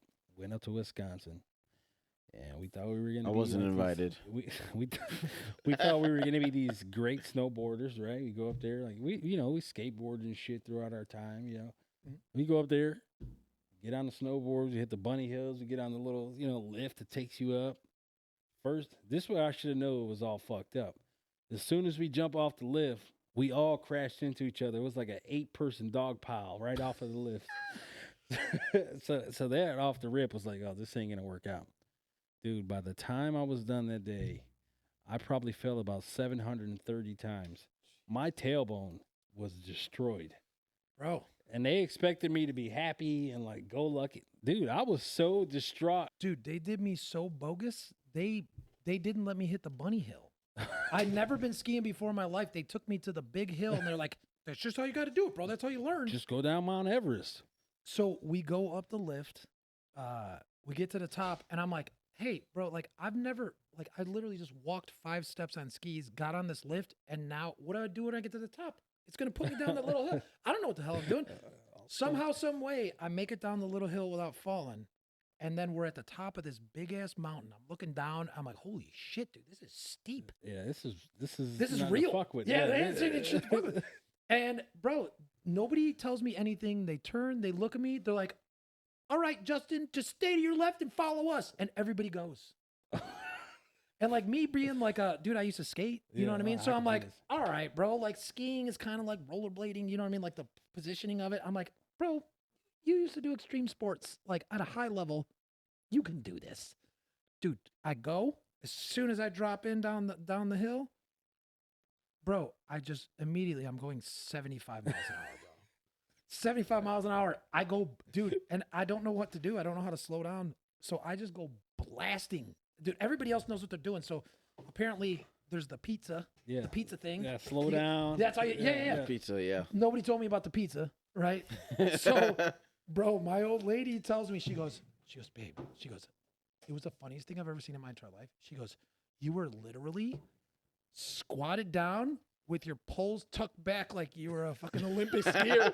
She goes, and you just came whipping past me doing 75 miles an hour. And I did, bro. Dude, I was just flying, dude. I could not have been in a more like aerodynamic position than I was. Just hauling ass down this hill. I'm a professional. Duck down, shit, duck back. And dude, eventually I was like, all right, I'm gaining way too much speed, and there's a whole group of people and children down here, you know. The children. So would somebody think of the children? Yeah. So I just went down, bro. But like, dude, so I go down and they're like, oh, dude, no, you got a pizza, man. You got a pizza, and that's how you stop.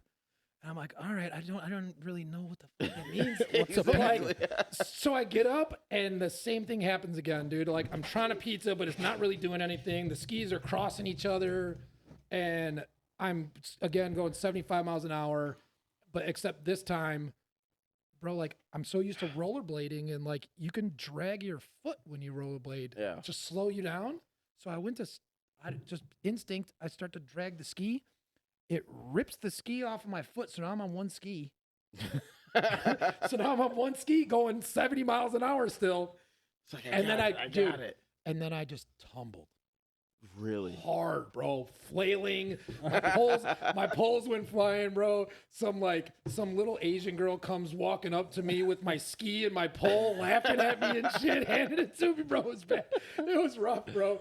But then after that, they took me on an easy. I didn't fall again. I fell one more time throughout the time there. But dude, that was in the middle of February. It's April, bro, and my shoulders still Really? My shoulder's stiff. This was recent? Oh, this is 2 months ago. Oh, shit. shit. It's 2 months ago, bro. Dude, my tailbone hurt for like dude. Oh man, I ate it on him. I fell on my ass so hard, bro. My See, tailbone I hurt wish for I like had 2 that weeks. experience. I Hell don't have no, that you don't want that experience yet, experience. dude. That's the I want worst. that experience, man. I love snowboard. You're still I saw your look. He's like, don't do it.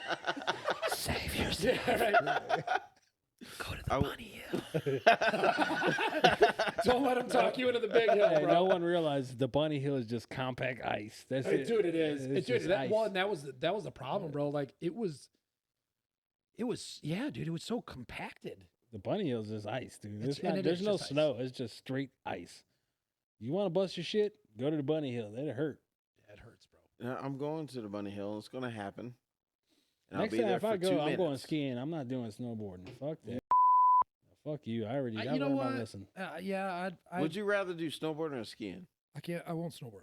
It's Really? too much like skateboarding for me. Like positioning. Really? So I've tried it before. Not when we I went. thought it was that way. Not when we went, but like You steer with your So- back foot. so because I spent so many years rollerblading, I'm used to like both my toes facing forward Yeah. and like moving in a forward position that Mhm. way.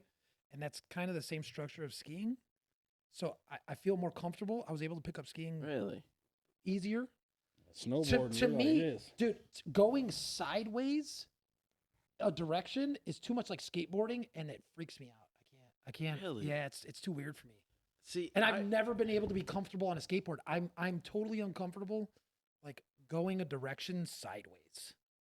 see, I feel like I would It's be weird. more comfortable going sideways. Hell no. That's weird. You for me. think? I But thought. But I spent 12 years, aggressive skating. So like that, just like that positioning for me and moving like that at speed, just feels comfortable. It's different. Yeah, It feels you're used to comfortable. it. Yeah, you're used to going that speed. Oh and that- shit! What are you opening now? The Welch's grape one. He sounded really excited when I said Welch's. He said grape juice. I was all for it. You know, I like my grape juice. I love grape juice. dude. I always, when I go to the store, grocery store, I always buy grape juice. We love Wow. grape juice in my house. Justin came in. Like, guys, just to realize this, Justin came in with some heat. He came in, Bro. He came in ready to fucking party. I And was- he honestly did. Like, Bro. this is like the first time on this podcast. Like, this is groundbreaking right here. This is groundbreaking. I just Like, set the Eric- bar. Whoever's coming next week, Yeah. you better step it up. Get your shit You're together. not going to beat it. I can tell you this right now. You're not going to beat it. You can bring all you want, but nah. He has stuff that you can't even buy in stores right now. Whoa. Oh, what is? I want to give you a clean. I could have finished that. Oh, I mean, yeah, you could have. See, God, see now. I'm held to a standard at this point. Uh-oh. No standards. Oh, no standards. What you mean? Let me smell this. Hold on. Yep. Well, Jesus Christ. God. Thank you. I'm about to be off beer. Like straight up. Nah, that look you just gave me, dude. I'm about to be off beer. He just like, yeah, you needed to stop. That is like, okay, so his face. Damn it, dude. God damn it. This is shit. I'd be alcoholic if I got. Dude, I swear. I was thinking the same thing. I'm like, there's no way in hell I'm gonna stop drinking after And this. this one's one of the cheaper bottles. This one was like 30, I think, was what it retailed when, Dude, when I we got sold to swear to members. God, I would be a fucking alcoholic if I had this. 30 At when my we sold to the disposal. members, and this one is 14%. I like it. I love it. Show them. I think I showed you guys this, but I'm not 100% sure. Cause he definitely got us turned right now. He got us turned. I told all you, the I don't way know, up. dude. I don't ever get an opportunity. Dude, I don't I'm ever glad. get an Like, opportunity to like share bottles with people anymore who actually like appreciate them anymore. You know what I mean? So dude, we any appreciate. any opportunity I get to like open cool every- bottles and sip and talk craft, Hey, dude, we appreciate every little bit of this. So actually, explain this how your brand is gonna imitate this. So, I mean, dude, we're just trying to hit the ground running. Like, we're trying to do every flavor profile imaginable, man. I mean, Mhm. just every fruit that you can think of that we can get our hands on, we're trying to create something, man. We're trying to create Like I've always had, I've always liked to make stuff that's like relatable to people. So like if you ever saw like when you saw our beers, we did the whip the pineapple, which was like a Disney Dole Whip kind The of. best one. Jesus And like Christ. anytime we did anything, like it was always so weird to me to try like beers from other places that did similar style to us, the fruited stuff. Mhm. But they just do like like I've never been able to do that. I don't know why. Like maybe it's something I need to like train myself to do or something. But they just do like random profiles. You know what I mean? It's just like random fruit. So I used to talk shit to one of my boys. I won't say what brewery it is. I don't want to. I don't want to disrespect anybody, but so we used to carry their beer in our tap room. Anybody who came to our tap room is going to know who I'm talking about. We used to carry their beer in our tap room, and I would always look at the flavors on it, and it would just say like papaya, kiwi, pineapple, passion fruit. You know what I mean? It just lists all these things. I'm just like, how? Like, what are you even doing to come up with like that? I just don't understand it, right? Because like for me, everything I do is like when people go into something, I want them to have an idea of what they're getting into. You know what I mean? Like with the whip the pineapple, like you're going into that expecting like a Disney Dole Whip profile, right? Yeah, it was And we did amazing. we did cobbler and peach. Like you're getting into that expecting like a peach cobbler profile. You know what I mean? So I always wanted the consumer to kind of have an idea of what they were getting themselves into, just so you like. If you don't have an idea of what you're getting yourself into, how the hell do you know that it like?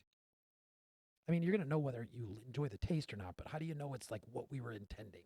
Right. You know what I mean? Like if you taste cobbler and peach and you're like, holy shit, this tastes just like peach cobbler. These guys fucking knocked it out of the park. Spot on. You know what I mean? Yeah, spot fucking on. That's what you want. Same thing. Like we did the watermelon Jolly Rancher. I wanted to taste like fucking, like we call it that. And you know what you're getting into when you order it, you know?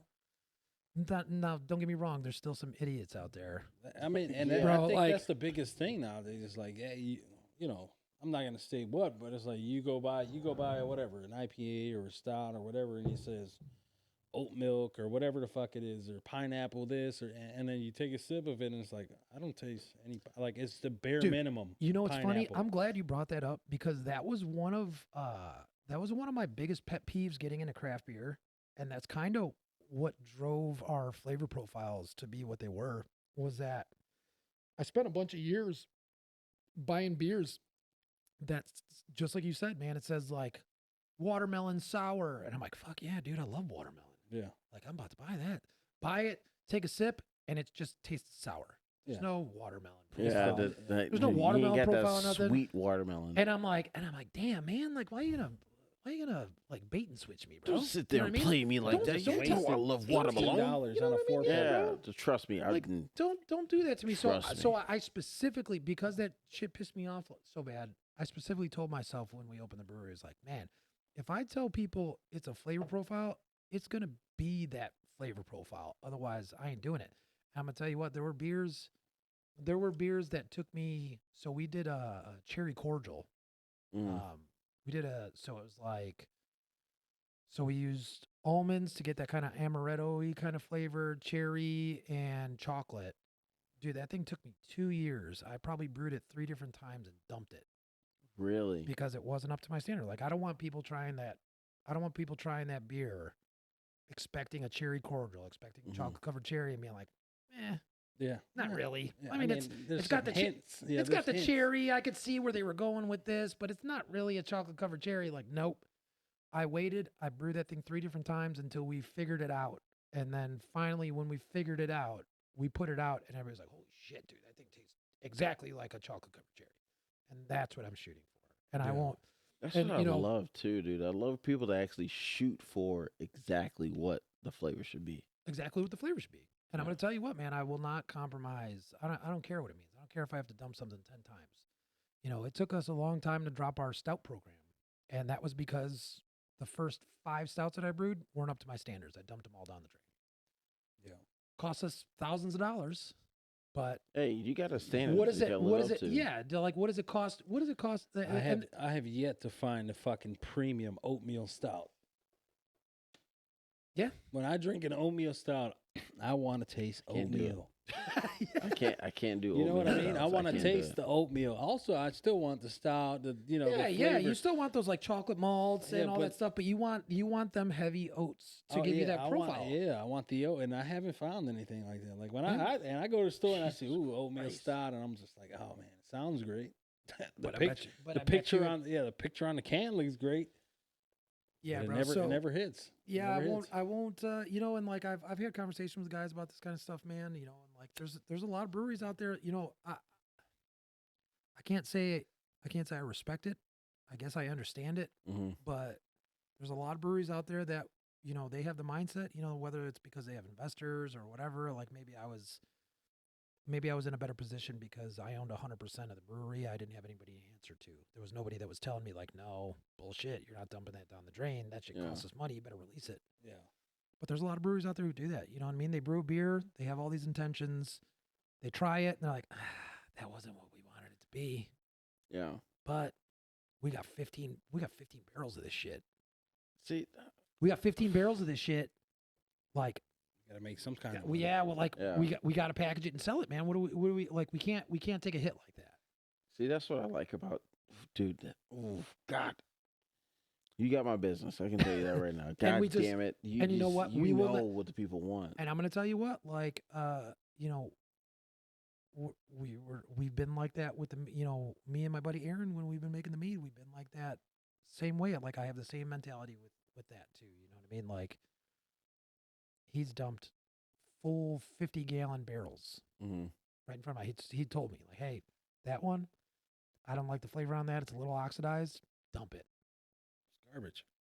Where Hey. some people who have investors, some people who have people who aren't really tied into the craft scene, they might tell them like, oh, you know what, you can probably hit that with a little bit more fruit. It'll hide that oxidation, Yeah. and we can sell that product. Nope. It's not gonna get us 4.9 caps on Untapped. Might only get us 3.75, but that's still just as good as everybody else on the market. Ah, dude, you It's want like, well, someone I'm that not- keeps coming back and getting the same shit. I'm not in this to be just as good as Yeah. the average stuff on the market. Mm-mm. I'm trying to make, and I'm going to tell you what, it paid off for us in the long run. Like that's the one thing I could say about Viking. People always ask us like, oh man, because we always had really good, reviews and good scores on Untapped. And that's how a lot of people judge success through breweries. You know what I mean? How it's received by the consumers and stuff. Mm. We always had one of the highest. So for the first year and a half that we were open, we were like, as far as like brewery ratings in the world, I think we were ranked like 19. It's major. And just in Really? the United States, we were 13th Jesus. for big, the first year and a That's half really that we were big. open. But and well, we were specifically selling to members. It was a small sample size, and we were very specifically only putting out like the most quality product that we Mhm. put out. If it wasn't quality product, I wasn't putting it out. I don't And blame you. we followed that for a while, and like even still, we talked to my buddies over at Hoosier Brewing, so they do similar fruited style stuff in Indianapolis. Mhm. And we were talking one day, and he goes, "Oh yeah, man." He goes, "Yeah, dude." He goes, "Oh, I watch your guys' ratings." He goes, "Your guys' ratings are insane, bro." He goes, "It's got to be crazy to try and curate that." I'm like, honestly, bro, like, I don't even look at Untapped. I don't ever. I don't. Don't I blame don't. I don't want to look at it. I don't care to look at it. I'm happy that we have the ratings that we have. He goes, "Are you kidding me?" He goes, "Dude, we very meticulously like monitor it, and we change our beers to cater to it, and like we're very like purposely chasing high ratings." Yeah. He goes, "Well, then how do you get the high?" I'm like, "Honestly, bro, I don't give a shit about that. I focus on making, like, in my eyes, like, this is the best version of this beer that I could possibly make. Yeah. And if I'm making the best possible version of this beer that I could make, then I don't really care what the ratings say, because even if they're bad, I can't make it any better than I just made it. Mhm. Like, as long as I know that I'm doing that for myself, I'm happy with the product. I don't need anybody else to tell me whether it's bad or good. I know I made that as good as I could possibly make it. Right. I didn't cut any corners. I didn't settle, you know what I Yeah. mean, with anything. I did it the best I possibly could. You took your time. Yeah. And I took my time, and I figured it out. And I'm going to tell you what, bro, there was some beers that I've always wanted to make, never figured them out. banana split, never figured it out. Never.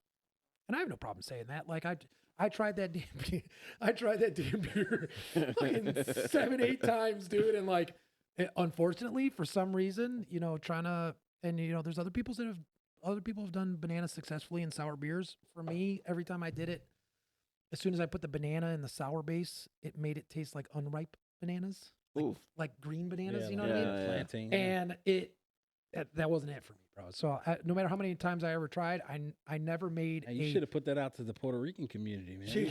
Yeah, dude. We love 'em, man. They're like, oh shit, what you mean? Now come I on?" know, right? But like I bananas. successfully put banana and other stuff. We did strawberry banana and we did some other. We did like raspberry banana marshmallow and toasted coconut one, and that one was really good. But banana by itself, man, I never figured it out. But I was never gonna put out anything that wasn't what I up to par for up you. to par for me. Yeah. Yeah. So I've been avoiding this question for a minute, but Oh boy. any new news about opening a new brewery or what's going on? Because I know you most recently closed the brewery that was in Maryville. What's going on, man? Because I need a new spot. Because like after drinking the stuff that you guys had, now after hearing all the stuff you guys coming out with, you plan on making, I need a spot, dude. We are. You don't have to give away too much. Just give Yeah. away what you can. We'll have a spot for you. Okay. We'll have a spot for you. All right, and that's- if I'm going to tell you what, we will have a spot for you. It will be in Northwest Indiana. Yes. Yes. There will be a place for you to go and get what were formerly Viking beers, and under that same brand, mead products. Basically everything we drank so far. Everything we've drank so far, and everything you've had from me previously, Okay.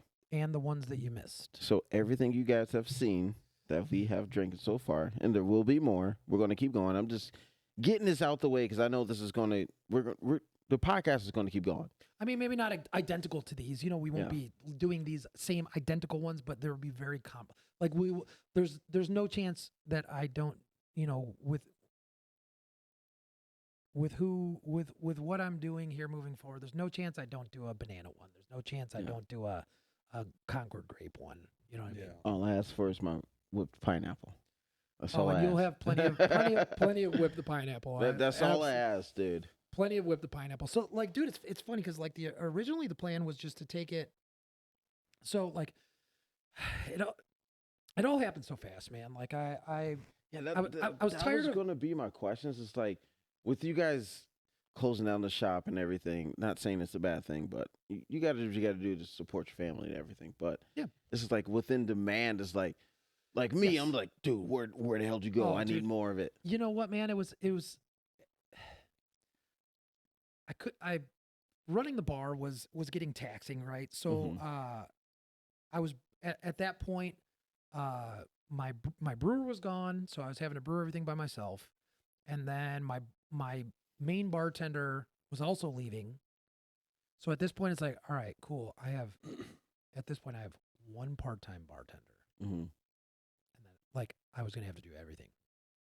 Jesus Christ. And I'm like, all right, well, like it's still sustaining itself. It's still a viable business, but you're already run ragged, and now you're going to have to put on an additional 3 hats, and they're not easy hats. Like the bartending hat is, that's a 45-hour-a-week job. Demanding. Yeah.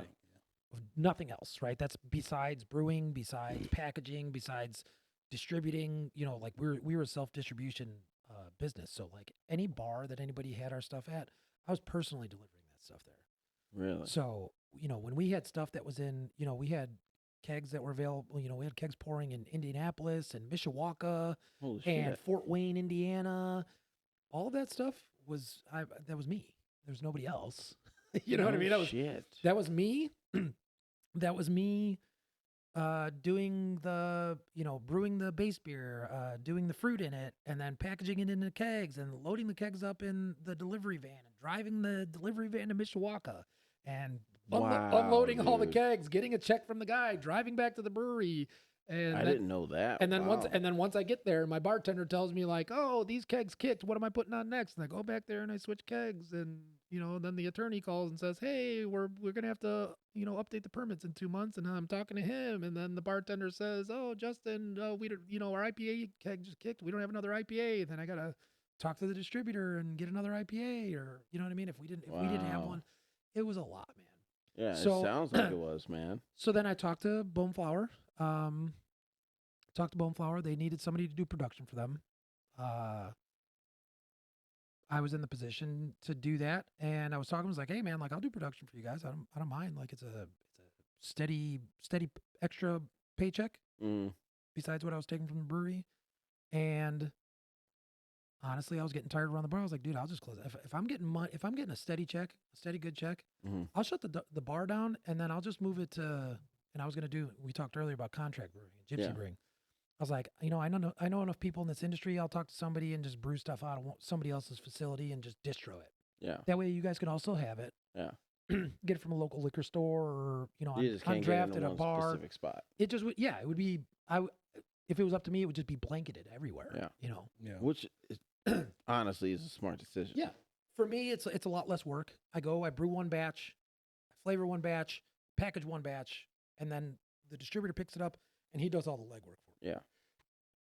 Profit margins are smaller, but it's less work. So Yeah, exactly. I was like, all right, well, I'll just move Viking to a distro model somewhere else. I'll do production for you guys. And then as we started talking, it started making sense. Like, oh, well, may as well move the meadery into the Viking space. Mm-hmm. Then you guys can open the tap room. You guys can run a tap room, and I'll just do production for you guys. And unfortunately, not everybody in business is good, or not everybody in business is good or honest. And unfortunately, not my buddy, but the majority owner of Bone Flour, he stuck it to me. So I left there a couple months ago. Luckily for me, I was financially stable. My old lady works for a good law firm, Cuffle Law in Naperville, Illinois. There you go. Or if anybody's getting divorced. Yeah. I'll be in contact. No, I'm just kidding. I'm just right. kidding. No. I'm just kidding. I'm just kidding. If he doesn't give his wife any mead, maybe. Maybe if he doesn't find her more after she tries it. Yeah. I'll be stingy. I can tell you this. Yeah, we were in a good position where, I've kind of just taken the past month and a half off until things sort of just settle in place and we figure out this new business model. But everything's been going really well. So I can't really complain. It was kind of, like most things in life, you think they're shitty at first and they ended up just being like a blessing in disguise. Yeah. Hey, man. Good things take time. Good things take time. Honestly, you just answered my last question. Like, are you happy how things turned out and everything? You know what, else? man? So. I couldn't be happier, bro. Like, I never compromised the brand. I ended it over there at the Maryville Tap Room on my terms. Mm-hmm. It's still, it's not dead. I think that's like the most important thing to me. Is that like it's still continuing. Like I didn't let it just.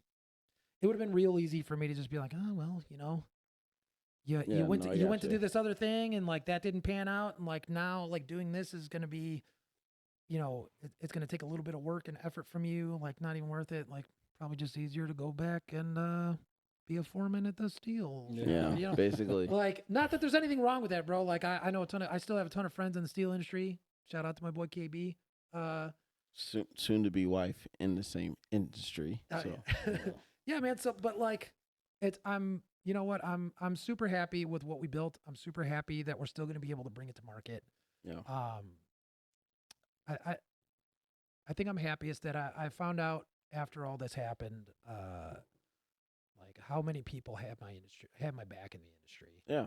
Like as soon as all this happened, like so when I first started brewing, man, I had the idea to gypsy brew, but I didn't know anybody in the industry. Nobody would even give me the time of day. Yeah. I asked a couple guys, and they're like, no, fuck off. Yeah, we don't know you. Like, I don't really know yeah. you. I don't know what the hell you're brewing, man. But Yeah. I'm not just gonna let you come into our space and just start brewing shit. But when all this happened, I mean, I heard for years that the industry was super welcoming and super friendly, and it's like a big family. And honestly, when we first got in, man, it was cutthroat. Yeah. There was some Well, yeah, I There's expect some that. ruthless shit going on, bro. Like we had people trying to steal our beers before we even got to market. Really? And like, yeah, local brewery. I won't name them, but try to steal it. Like literally, you followed our Instagram for like when I was homebrewing. If you looked at all the beers that I brewed as a home brewer, this brewery was releasing them in the order that they were on our Instagram. The exact Really? the exact flavors and everything. Well, if And you they- and guys it's not want to like know who it is, follow their Instagram. Check them out. look at the Yeah, first like look 6 at it. posts of the Instagram. Look at the history. But yeah, dude, I mean, like down to like, we did a, like the light blue Gatorade. Ooh. Yeah, We did a fruited sour that was the light blue Gatorade, that was my favorite freaking flavor, dude. bro. We call that like frost or some Fro- shit. blue Yeah, frost. dude. It was the blue Oh, frost. That's my. Hey, we juice. did a sour like that. We did a red dragon fruit one, and we did the marshmallow ones. And this brewery literally, like, those are very unique flavor profiles. Yeah. Individually, they're unique flavor profiles. When you put all three of them back to back in a specific order, you got a better chance of winning the lottery Yeah. than coming up with those three profiles. Let me those go ahead unique and play the profiles. lotto now, man. You know what I'm saying? And they released our flavors in the exact order that they were on our Instagram, and those exact unique flavors. Hey, get your own stuff, bro. Get your own stuff. Hey, stop trying to copyright, bro. So, like, come on, it get was- out of here. It was very cutthroat initially. We had a lot of people hating on us. We had a lot of hype coming in. You know what I mean? We opened up Yeah. and sold 200-person membership. Nobody else was doing that in Northwest Indiana. You know, and so like everybody just hated on us initially. But now, maybe just because we're established, Yeah. everybody's been really cool. Everybody's been really supportive, and I've actually ended up becoming friendly with the brewery who did that to us initially. So Man, so now I had two more questions. Now I got three more questions. I'm not gonna lie. Sure, Okay, yeah, so yeah, one yeah. of them is any new updates? Like what's going on with the new brewery? Are we going to have one in this local area? Like where's it going to be at? I'm pretty sure you probably answered that, but He did. He just said. just in case. I don't give away too much that you cannot give away. Like just do what you can to give the watchers. Just like let them know, like what to expect. There will be one somewhere in Northwest Indiana at some point in time. You can't give a location or anything. Nope. Like I'm I'll not tell trying to what, get you in I'll trouble. No. I'll give you a percentage. I'm about to make you happy. Oh, I'll give you a percentage Lord. that's not a full 100%. Okay. I'm gonna go ahead and say Valpo. Please say Valpo. no. Sorry. Fuck. God damn it. That's my neighborhood. Oh, don't get We might be moving. don't get upset. There's we about might an be moving there's to a- Valpo. Oh, really? There's a Yes. 95% chance that we will continue to produce out of Maryville.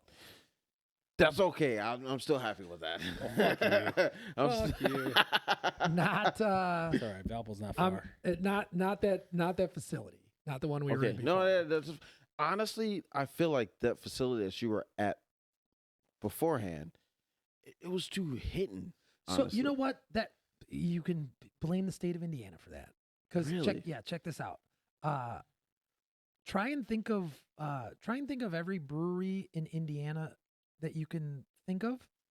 And do you notice that they're all tucked back in the middle of nowhere? Like think about it. Three Floyds is tucked back. I've never been to Three Floyds. Oh, you never been to Three Floyds? Never been to Three Floyds. So Three Floyds is right off Calumet Avenue behind the hospital and shit over there. So when you get out in of the Munster? hospital, you can go get drunk. Yeah. Go. What drink hospital? away.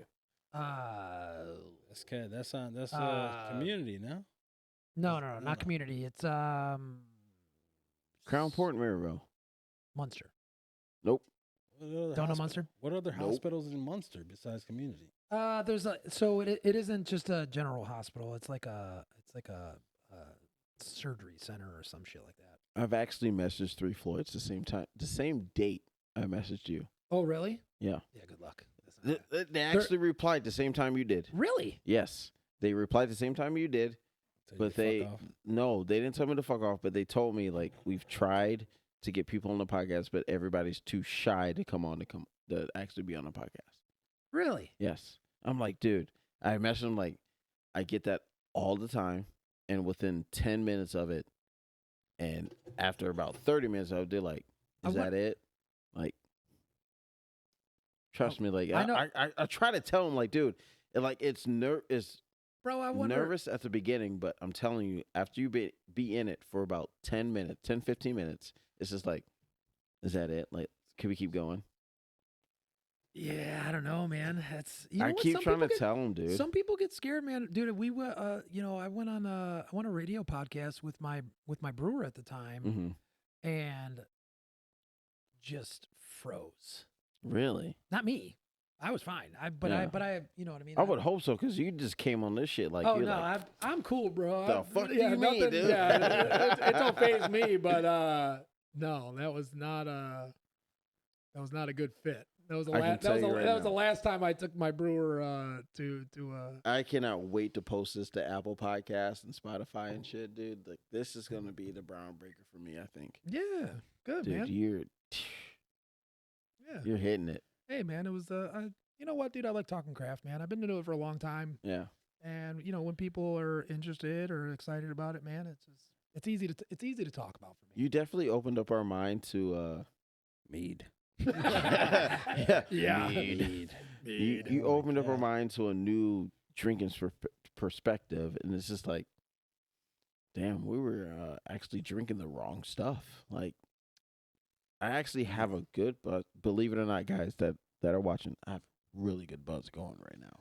It is insane. Yeah, we only had like 4. Yeah, dude, it is, and we still got a lot more to go. Like, honestly, I know you were.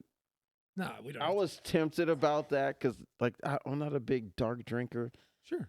It brings out all the, like, it's like, It brings out its dark side. yeah, it does. And I'm just like, but I'm willing to try it on camera. I really am, because I know the viewers will like that and everything. So we can try that. But Sure. Justin came in hard, very hard. Justin, I feel This like I dude. exposed myself. you got as an any alcoholic. questions for us? Yeah, that was actually my next question. Like, do you have any questions for us? Like, you want to know anything about us? host, co-host, like anything you want to know, dude. It's an open book here. We don't hide anything. And Straight Are you up. you're Let a us car guy know. too? You said you got rid of your cars though. I don't have a car anymore. I had a bitch. I had a Firebird Formula, and then I had a No, before Challenger. that, no. I had a Start 50 over. I had Yeah, a there 50 you go. Mustang There GT. you go. Yeah. Then I had a okay. Formula. What year? 89. No, it was 89. 89? Hell yeah. 89. Yep. 89, and then I had a Formula 90. I think it was a 96, wasn't it? 97. Was it 97? 97. 96, 97 Firebird Formula, and then I had a Challenger that I just got rid of. Bro, And now I'm out of the car game. when I was Dumbass. when I was younger, my dream car was a Fox body Mustang. Remember that? Hey, remember that like fuchsia purple color that the Oof. Mustangs used to be back in the day, bro? I was in love with that Dude. car, bro. I can tell you right now, you probably love my boy Zach's Mustang. Bro. Cobra. You know I can what? I'm not- I shouldn't say Mustang because it'll give me shit for saying Mustang. Mr. Chrome. Mr. Chrome. Mr. Chrome. Changes colors in the sunlight. You know what, bro? I'm gonna tell you what. I'm not even really a Mustang guy. I'm a Camaro guy. I'm Oh, a Chevy- God. I'm a See, I Chevy knew guy. I loved this dude for the. I'm a Chevy oh, guy. God Bro. I'm a damn Chevy. it. Hey, I'm a Chevy guy. Oh, you're always welcome in this household. I'm not a Mustang guy, but I do have a soft spot for Fox bodies. and Hey, I'm classic, not blaming you man. for that. I'm I not got blaming a you. soft spot for Fox bodies, and I got a classics. soft spot for Bro, anything 60s, right? Anything Yes. anything in the Yes. 60s was Yes. hot, bro. Yes. Mustangs were Yes. hot, Camaros were hot, Trans Am, everything agree was with just you. hot. Was Yeah. hot in the 60s. I agree with you. I still I'm not- to this day want an Oldsmobile 442.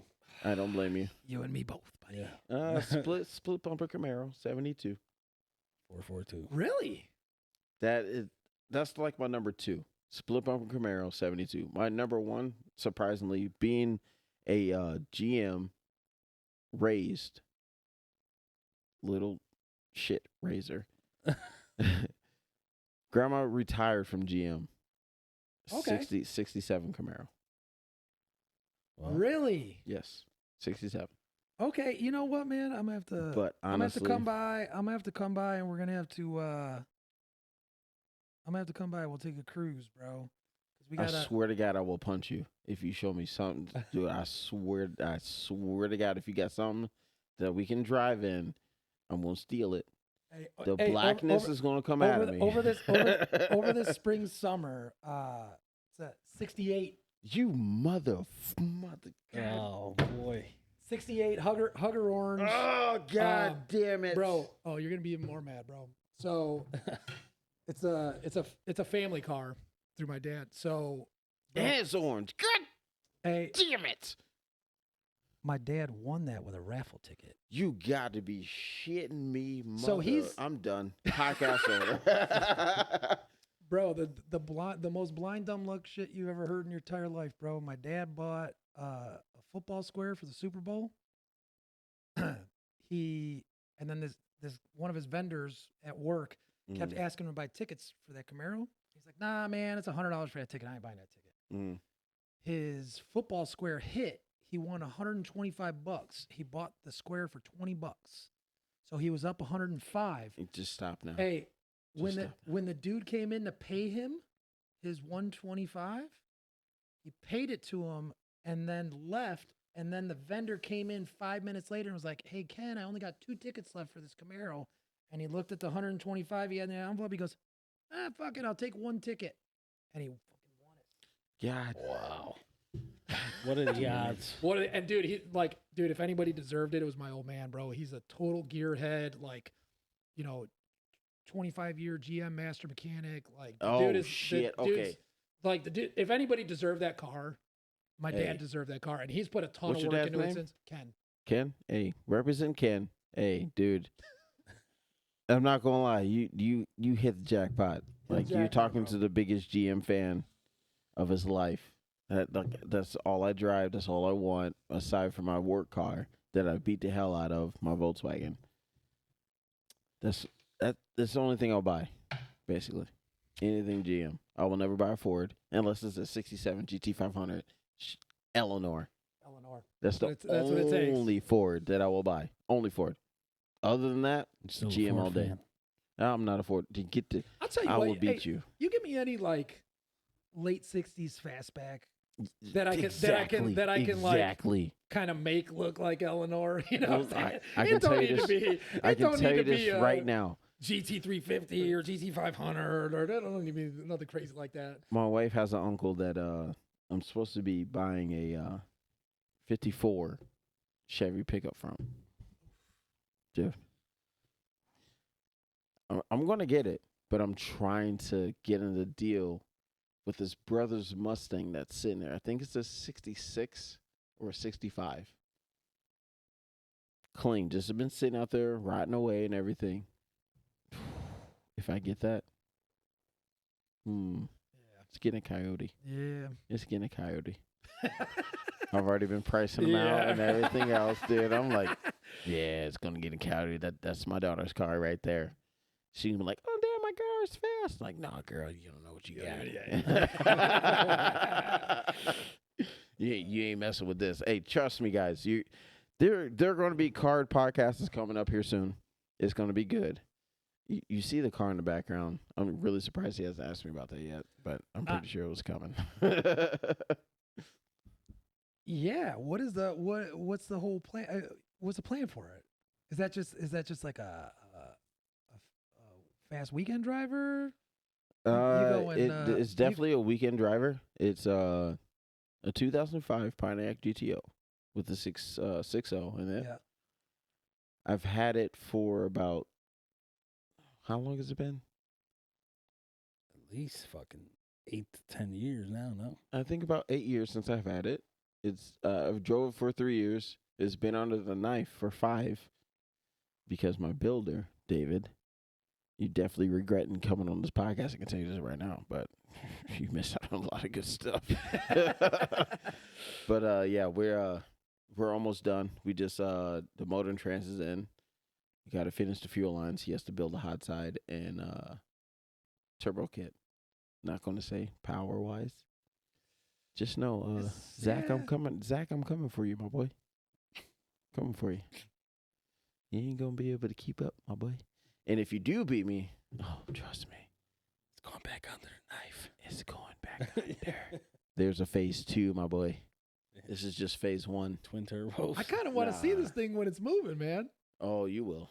You will. I was gonna Trust me. say I got Oh, trust me. I got some I still talk. So my that when we were talking earlier about my buddy with the 85 and a half that we used to Yeah. blaze 94, he's right now he just finished Caddy CTSV. He's got like over he's got like over 700 of the tires, bro. It's ridiculous, bro. I'm sorry, but Oh, that's a little slow for me. really? That's where you're going? I'm sorry, that's a little slow. I'm not trying to push numbers out there because I know this is going to be public and everybody's going to be talking shit and everything else, but I'm estimated at low end 800 to the tire. Really? I'm not. And don't come at me like, oh, I want to race you. I'm not racing any damn body for the first year because I haven't driven this car in 5 years. So I got to get used to the shit and everything else. But you got to break that thing in for a while. Exactly. So, and therefore, even after the first year, like this is phase 1. Phase 2 is going back under the knife. I'm just at 800 low end. Well, and the shitty phase 1. The shitty part about engines on like big horsepower like that, man, it's just constant work, bro. Yep. Honestly, they're money no. pits, man. No? Honestly, no. No? Money pits. When you hit 1,000, 1,200, 1,100, that's when it's constant work.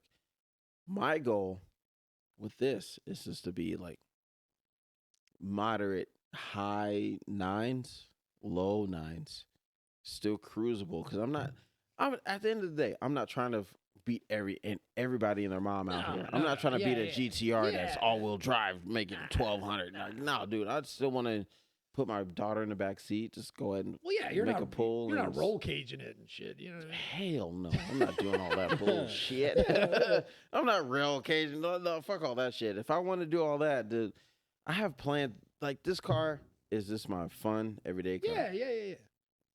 Trust me. That you get to blow the doors off everybody else. I mean, there are 2 other cars that I plan on getting after this house. You know, hey, I ain't trying to say too much. Just know, when I say I'm going to get something, I'm going to get it. Okay. And he's testament to that. See it. Find out. You gonna fuck around and find out, nigga. Hey, my dad even says, it's like, shit, nigga, I can't say shit to you because you say you're going to do something, you're going to do it. And I have numerous people tell me that. That is thick. Shit. God, I saw you pour that. Oh, hell no. Exactly, dude. Like, no, I'm scared to put my glass up there, dude. I love it. I love you see that shit right there. Nah, hell no. Damn. You told me last time to let you finish it. So. That right there. I like the malty. God, even that little bit is still good. When God it leaves a coat, damn it. When it leaves the coat on the glass, you know it's good. Oh yeah, look at that. They call them legs. Look at the legs. That's too much. That's why I said that's why I said Smells like like not chocolate. to like hate on Guinness or anything. But it's Jesus hard for me to call Guinness a Christ. stout when like this is what I refer to. Stout. This is going to change my perspective on dark beer. So explain this. What's been your experience with dark beers up to this point? Too thick. No, I'm saying like what have like where. Honestly, with dark shit, it's been honestly Random. Dragon's Milk. Oh, so just Dragon's Milk. Just Dragon's Milk. I've tried it, and ever since then, and honestly, just anything dark, like it just brings out the bad in me. Like, okay, well that I can't argue with. It's bad. I tell everybody like, dude, he's testament to it. Anytime I'm at his house, we drink. It's like, nah. What do you think? I saw you take a sip. You whisked around. Like, what do you think? Dude, I drink. I love that shit. Oh my god, dude, it's chocolate. All right. Chocolate. He just okay. I taste chocolate. Big chocolate, a little bit of peanut butter, a little bit of marshmallow on the back end of the palate. Yeah, like I taste a lot of chocolate from the beginning, and then I feel the fluffy at the end. Like, Yep. Yeah, the fluffy. Yeah, like it's almost just, like a cereal marshmallows at the back end of it. Yeah. Oh my god, this is fucking. I had a. Hold on. Let me I had to adjust my mic for this, so Just take a little sip, man. You ain't got to take it and just switch that shit around your mouth, and you're gonna taste the chocolate. I'm letting my liquid therapy fans know about this. I'm not a dark drinker. I do not like drinking dark anything. Oh my Like, cause God. it just brings out bad juju. Joel said it's good, so we're honestly about to see. You're going to see this for the first time right here. Right now, just fucking take a swig. Well, I'm not going to take a swig. I'll take a sip. Take a sip. There's a fine difference between a swig and a sip. All right, take a sip, swish it around your mouth, and taste it. It smells good, ladies and gentlemen, but we're gonna. Touch your lips. Yeah. Let it hit your Sorry, I'm being palate. a little extra right now, but this is a lot for me. 'Cause, Sure, like, yeah, it, big those- steps. It Switch. like, hold on a minute. take- You said big steps. Take a sip. Let it move around your palate. Move it around your palate. Then swallow it. Ladies and gentlemen, that is fucking delicious. I'm not gonna lie, dude. That is really fucking good. That's nothing like Dragon's Milk. That actually has flavor, So texture. Dragon's Milk is actually kind of boozy. I don't It like Dragon's is, Milk. dude. It's Like super it, like boozy. Dragon's Milk's like some of them are like 20-something, like 21%. yeah, 17%. dude. It's not that great, dude. Like, So I had don't get me Dragon's wrong. Milk and This one it's- is 13.8%, but yeah, man, it's like we talked about earlier. You know, you get such like a depth of flavor that it doesn't really wow. you don't it doesn't really hit you that it's like as thick as it is or you know as boozy as it is because you're getting such a depth of flavor. You're getting a lot of big chocolate notes, right? Yeah. Just gigantic chocolate notes. Oh my god. Like I said, that soft peanut butter in the beginning, and then it like ends with a little bit of like almost like kind of like cereal marshmallows. You know what I mean? Like Lucky Charms It kind of marshmallows, does, dude. Wow. Fire, dude. You'll see the pictures. I'll be posting the shorts along with the pictures before the video goes live with everything we've drank so far and the cups and all the beers and stouts and damn it, what's the fucking word? I forgot the word. For what? Not stouts, not Mead. hoppy meads. That yeah, The meads. the meads. The meads. The meads. If all else fails, they're also called honey wines. Honey wines. Or That seems so dangerous. More though. It sounds so- that sounds sounds so dangerous. the honey wines. I found that when we're at festivals, if there's like an older lady who doesn't know what the hell you're talking about, when you say me like, oh, you want to try some mead? Like, what's mead? Like, do you want some honey wine? She goes, oh yeah, I want honey wine. I'll try that. That is It sounds more approachable than some shit you've never even heard of. You know, Yeah. I've had a lot of older ladies like, did you say meat? Like, no, not meat. I'm not asking you if you want to try. My meat. Try my yeah. meat. try my meat. I got said a lot of meat. mead.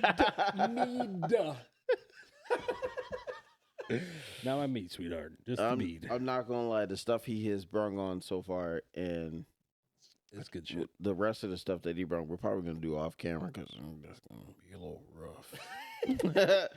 But he's brung a lot of good stuff, and I try not to bring duds. Well, he definitely has not brung one damn dud. Try not to bring duds. He's brung every hitter that's gonna knock you on your feet. One bottle will knock I was you on gonna your say feet. I probably could guys. have brought some lighter ABV stuff, but No, you did good. everything was 13 or more. No, you did good. You did good, man. Dude, this I prefer this over Dragon's Milk. Well, that's 110%. well, yeah, I would. Yeah, This is you and me both.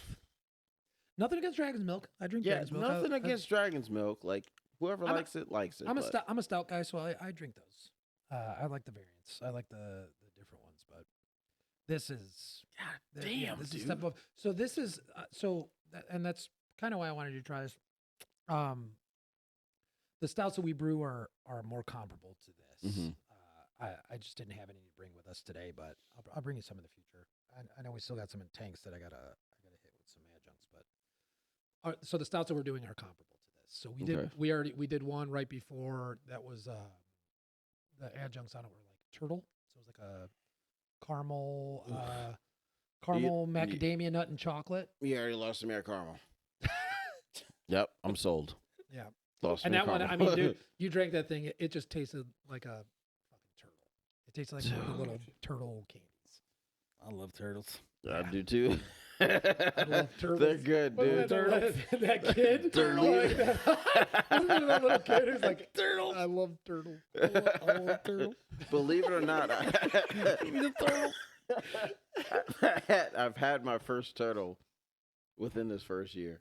What? Yeah. Really? I've never been a fan of nuts.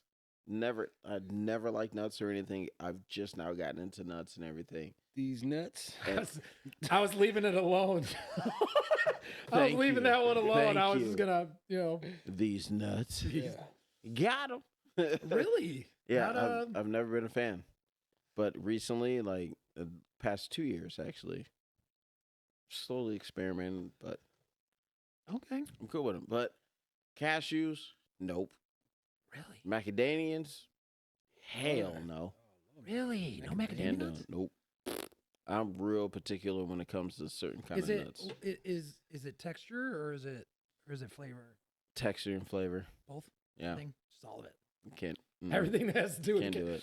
Really? Like you Like can't even red- like the- save it by honey roasting it or anything? No. You can save it with honey roast because Okay.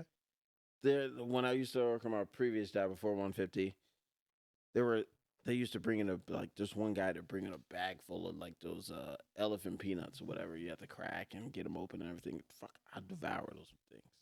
Okay. Anything peanuts. else? Yeah, basically circus peanuts. Anything else? Nope, can't do it. I don't know what it is. I think my mom ruined it for me. I'm not 100% sure, but can't do it. So like, what about like candy bars growing up? No Snickers? That's different. Okay. that's Oh, okay. That's different. Oh, I didn't know. I I would didn't know. devour fucking Snickers. Okay, all right. I just You wasn't give me sure. a Snickers, dude, I'll be hungry as shit. You give me a Snickers, I'll be like, oh shit, what's up, dude? How you doing? I'm good, man. How you? What's your name? Give me a Snickers, dude. I would devour a fucking Snickers. I love Snickers. Love, not more than Twix though. Wait, before we get away, you said I'm allowed to ask questions. You said you said 150? Yeah, before Union? the 150. What is it? Local 150. Okay. Local. I work in local 150. I'm pretty sure most of the people know that, but I know you don't. No. I got in 150. Local 150. Was it 2021? I got in. I was Yeah. I was local 2038 longshoreman. Really? For years, yeah. Wow. Union guy. I've been a union guy basically all my life, except for when I was at Precision. They weren't union, but I've been trying for years to get into all the trades and all that bullshit. Finally got into 150. I've never told the story on a public website or whatever.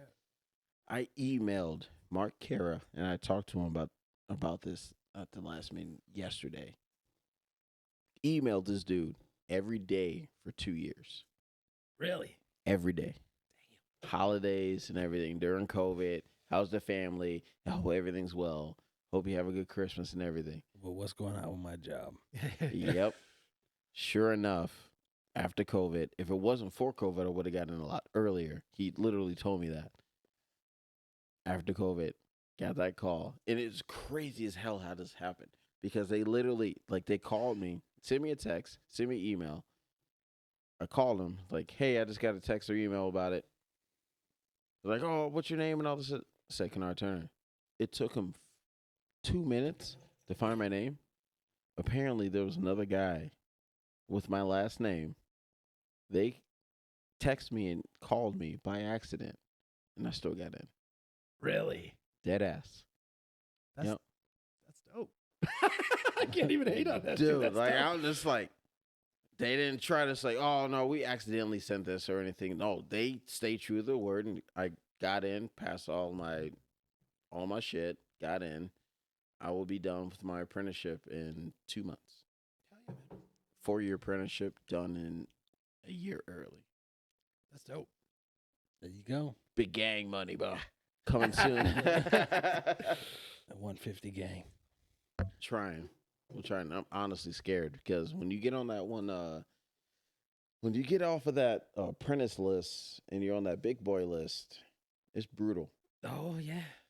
It's brutal. Fuck I've all actually that. tried to, I actually do have plans on getting 150 guys on here soon. Unfortunately, this guy just left 150. He went back to the railroad, so Uh-huh. yeah. I don't blame him. I was to say, I can't be mad. I can't be mad at that, bro. I don't blame him. The pension, the retirement, I'm a railroader. way better. That's Hey, what I bro. am. Way better. My buddy who owns a brewery in Hammond, his assistant brewer came in one day. He was like, "Hey man, I think I'm gonna have to leave, bro." He goes, "What the fuck, man? Why are you leaving?"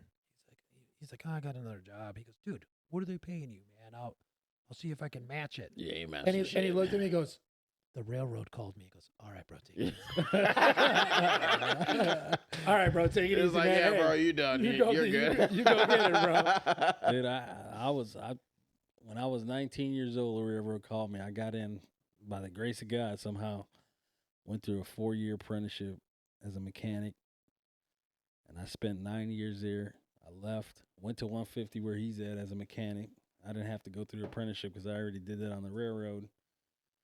And then, like 2 years into that shit, I was like, "Fuck this shit! I'm going back to the railroad." You know, my pension. I'm already vested in that pension. It was like, now I got back on the railroad. I'm a mechanical supervisor for the railroad, so I work for the CN.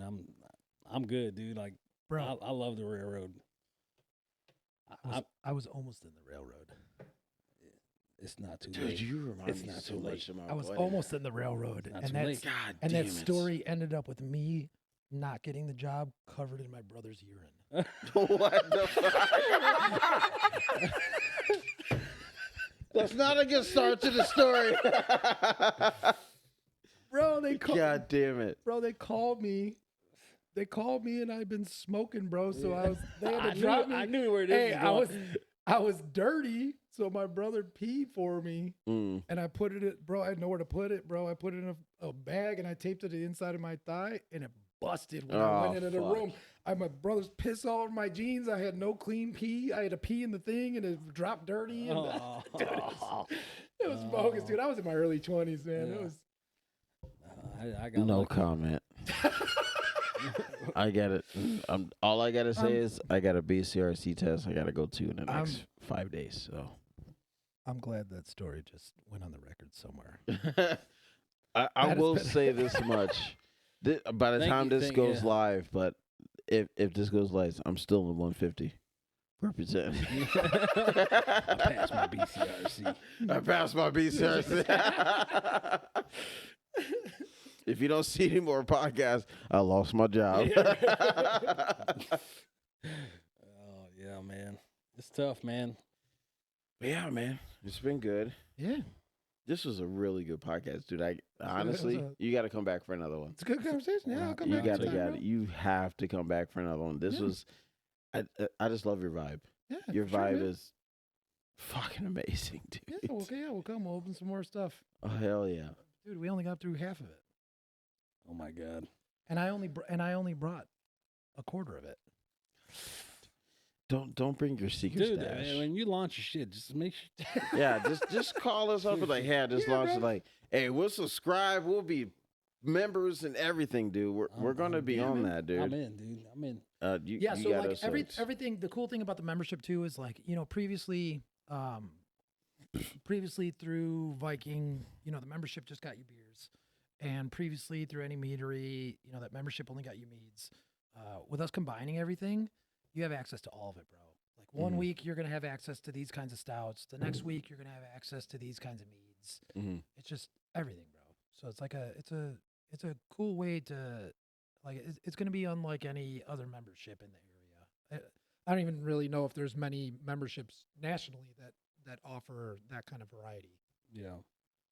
So Shit, it'll be that's cool, good. man. And we're like I said, we're doing high end wines too. You know what I mean? So like it's really going to be a unique thing that we're doing, man. That's going to offer a ton of shit. So. I'd be game for all of it.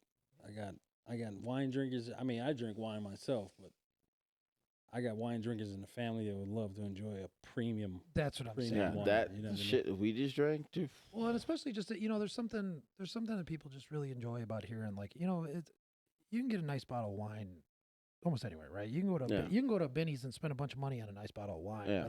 But there's always something special about like, oh, like this was produced, a stone's throw away from us. You Yeah. know, like these are local guys that, Yeah. that are doing this. Yeah, by doing a good fucking by, good by job. good people that we know. Exactly. Yeah, you know? exactly. Yeah. Like young, hardworking guys that are just passionate about their craft and just trying to put good liquid out. Oh hell yeah, dude! Holy fuck, dude! This honestly was a good podcast. That y'all niggas know I got lit. Hey, I that- honestly got lit. That was my plan. I was like, you know what? I'm just gonna get him drunk, Yeah, and he's you guaranteed. definitely got it. He's got to enjoy it, right? You gotta We're enjoy gonna it. try some other stuff off camera. I want to take a swig of a few more things off camera, but we'll get it next time. But this is a good one. But no, Justin, I really appreciate you coming by. Yeah, man. Thanks for inviting Dude, me, man. On a I whim got too. lit. Like that was totally random, but yeah, it was cool. Like I'm happy you did, man. I'm honestly surprised. Like I just on a whim, I was like, "Fuck it, let me see if he replies." A message, he literally replied the same fucking day, and I was like, "Holy shit!" I was freaking Dude, out in my fucking machine and it was everything. it was so random too because I don't check any of the Vikings. I haven't checked any of the Viking like message stuff lately. Mm. I just randomly happened to be on the page at that exact moment. Did Like, I that- hadn't been on it in weeks. Fate. I just happened to go on there for whatever reason. I think like somebody commented something and it was somebody I knew, and I clicked on our page, read the comment, and then your message popped up while I was on our page. Fate, dude. Just Huh? yeah, that- blind honestly, dumb luck. dude- Because I'm gonna tell you what, there's probably another 20 messages Yeah. in there right now, but I haven't been back. That honestly, dude, this might make or break my podcast. Sure. I wouldn't say break, but it No. it honestly might break, like for real, make my podcast. Yeah. I feel I mean, like I'm this gonna is share gonna the be shit good. out of it. You know what I I mean? might So- honestly break this into 2 parts because we're going on 3 hours and 36 minutes. It's so good. Like it's organic. Do they is. have It's they really good. organically ended earlier than this before? I guess that's one of my questions. I've had two podcasts that have lasted about 4 to 5 hours, Oh shit. and I've had to break those up in 2. Yeah. But one was a little over 3 hours. That would I posted, break it up in 2, and the one that literally was I had to break it up in 2, and it's about shoes and all that. Oh, I saw the shoe one. But yeah, Yeah. that too much. But we'll get into that. That's a game I can't get into. Bro. Yeah, that trust me, don't do it. Oh, bro. It's expensive. Yeah, you I go know. broke. Yeah, I'm already. We're not going to get into that, but I appreciate you, Justin, coming on, dude. Oh, I appreciate you for having me. Hey, Man. man. I hope to God you please come back. Oh, we're coming back. Please it's not. come back. It's not even a question. It's happening, and it's happening. You gotta come back, dude. I love your energy. I love your vibe, and like I just feel like this is like the most comfortable pod we've done. Yeah. It feels so good. I got my co-host Joel, my boy, my one and only, my OG, dude. Glad it was you, Joel. Hey, Yeah, it's a good time, man. I'm It glad it was was you, good. bro. I don't want to drink shit else. No Yeah. more. Bring me the mead, baby. you gotta suck that. Every time I hook up with this dude, I'm like, hey, what we drinking? Mead. Yep. It's just like, yeah, dude, I appreciate you. You definitely opened up our mind to a whole new drinking perspective. I appreciate you, dude. Yeah. Oh, I I appreciate you guys and I having me, hope man. to have you back with some more updating news about a new venue. a new store We will and absolutely everything. have that, man. As soon as I know we've got some concrete stuff to announce, I'll let Yeah. you know, bro. Hey, and if we got to come to you, this is mobile. Oh yeah. This is mobile. I like Do it this. in the back. Of bring the, everything. do it in the back shop. Yep. I like the shop, bro. This is all mobile. I'm willing to bring everything, any and everything, to do it at your venue. So, just let me know. Yeah. Other than that, I appreciate you coming on, Joel. Thank you for being a co-host. Everybody, love y'all. Make sure you like, share, subscribe. Tell me what you think about this podcast down below. Let me know if you're gonna try to grab some of the stuff we drank today, guys. I put it in Good the luck. video. Yeah. Good. Good luck. If you ain't getting it, I'm sorry, I ain't got it, but I do. Good luck at another store. But love you guys. I appreciate y'all. Y'all did a good job, dude. And I really do love y'all for coming on. And make sure you like, share, subscribe, comment down below what you think about the podcast and everything, guys. Until next time, you got your host, Kenny T. You got your co-host, Joe Fernandez. We got Justin on. Just in case, baby. Just in case. Just in case you need some alcohol. There it is, bro. Until next time, guys, we love y'all. We out. We drink to one podcast and one podcast only.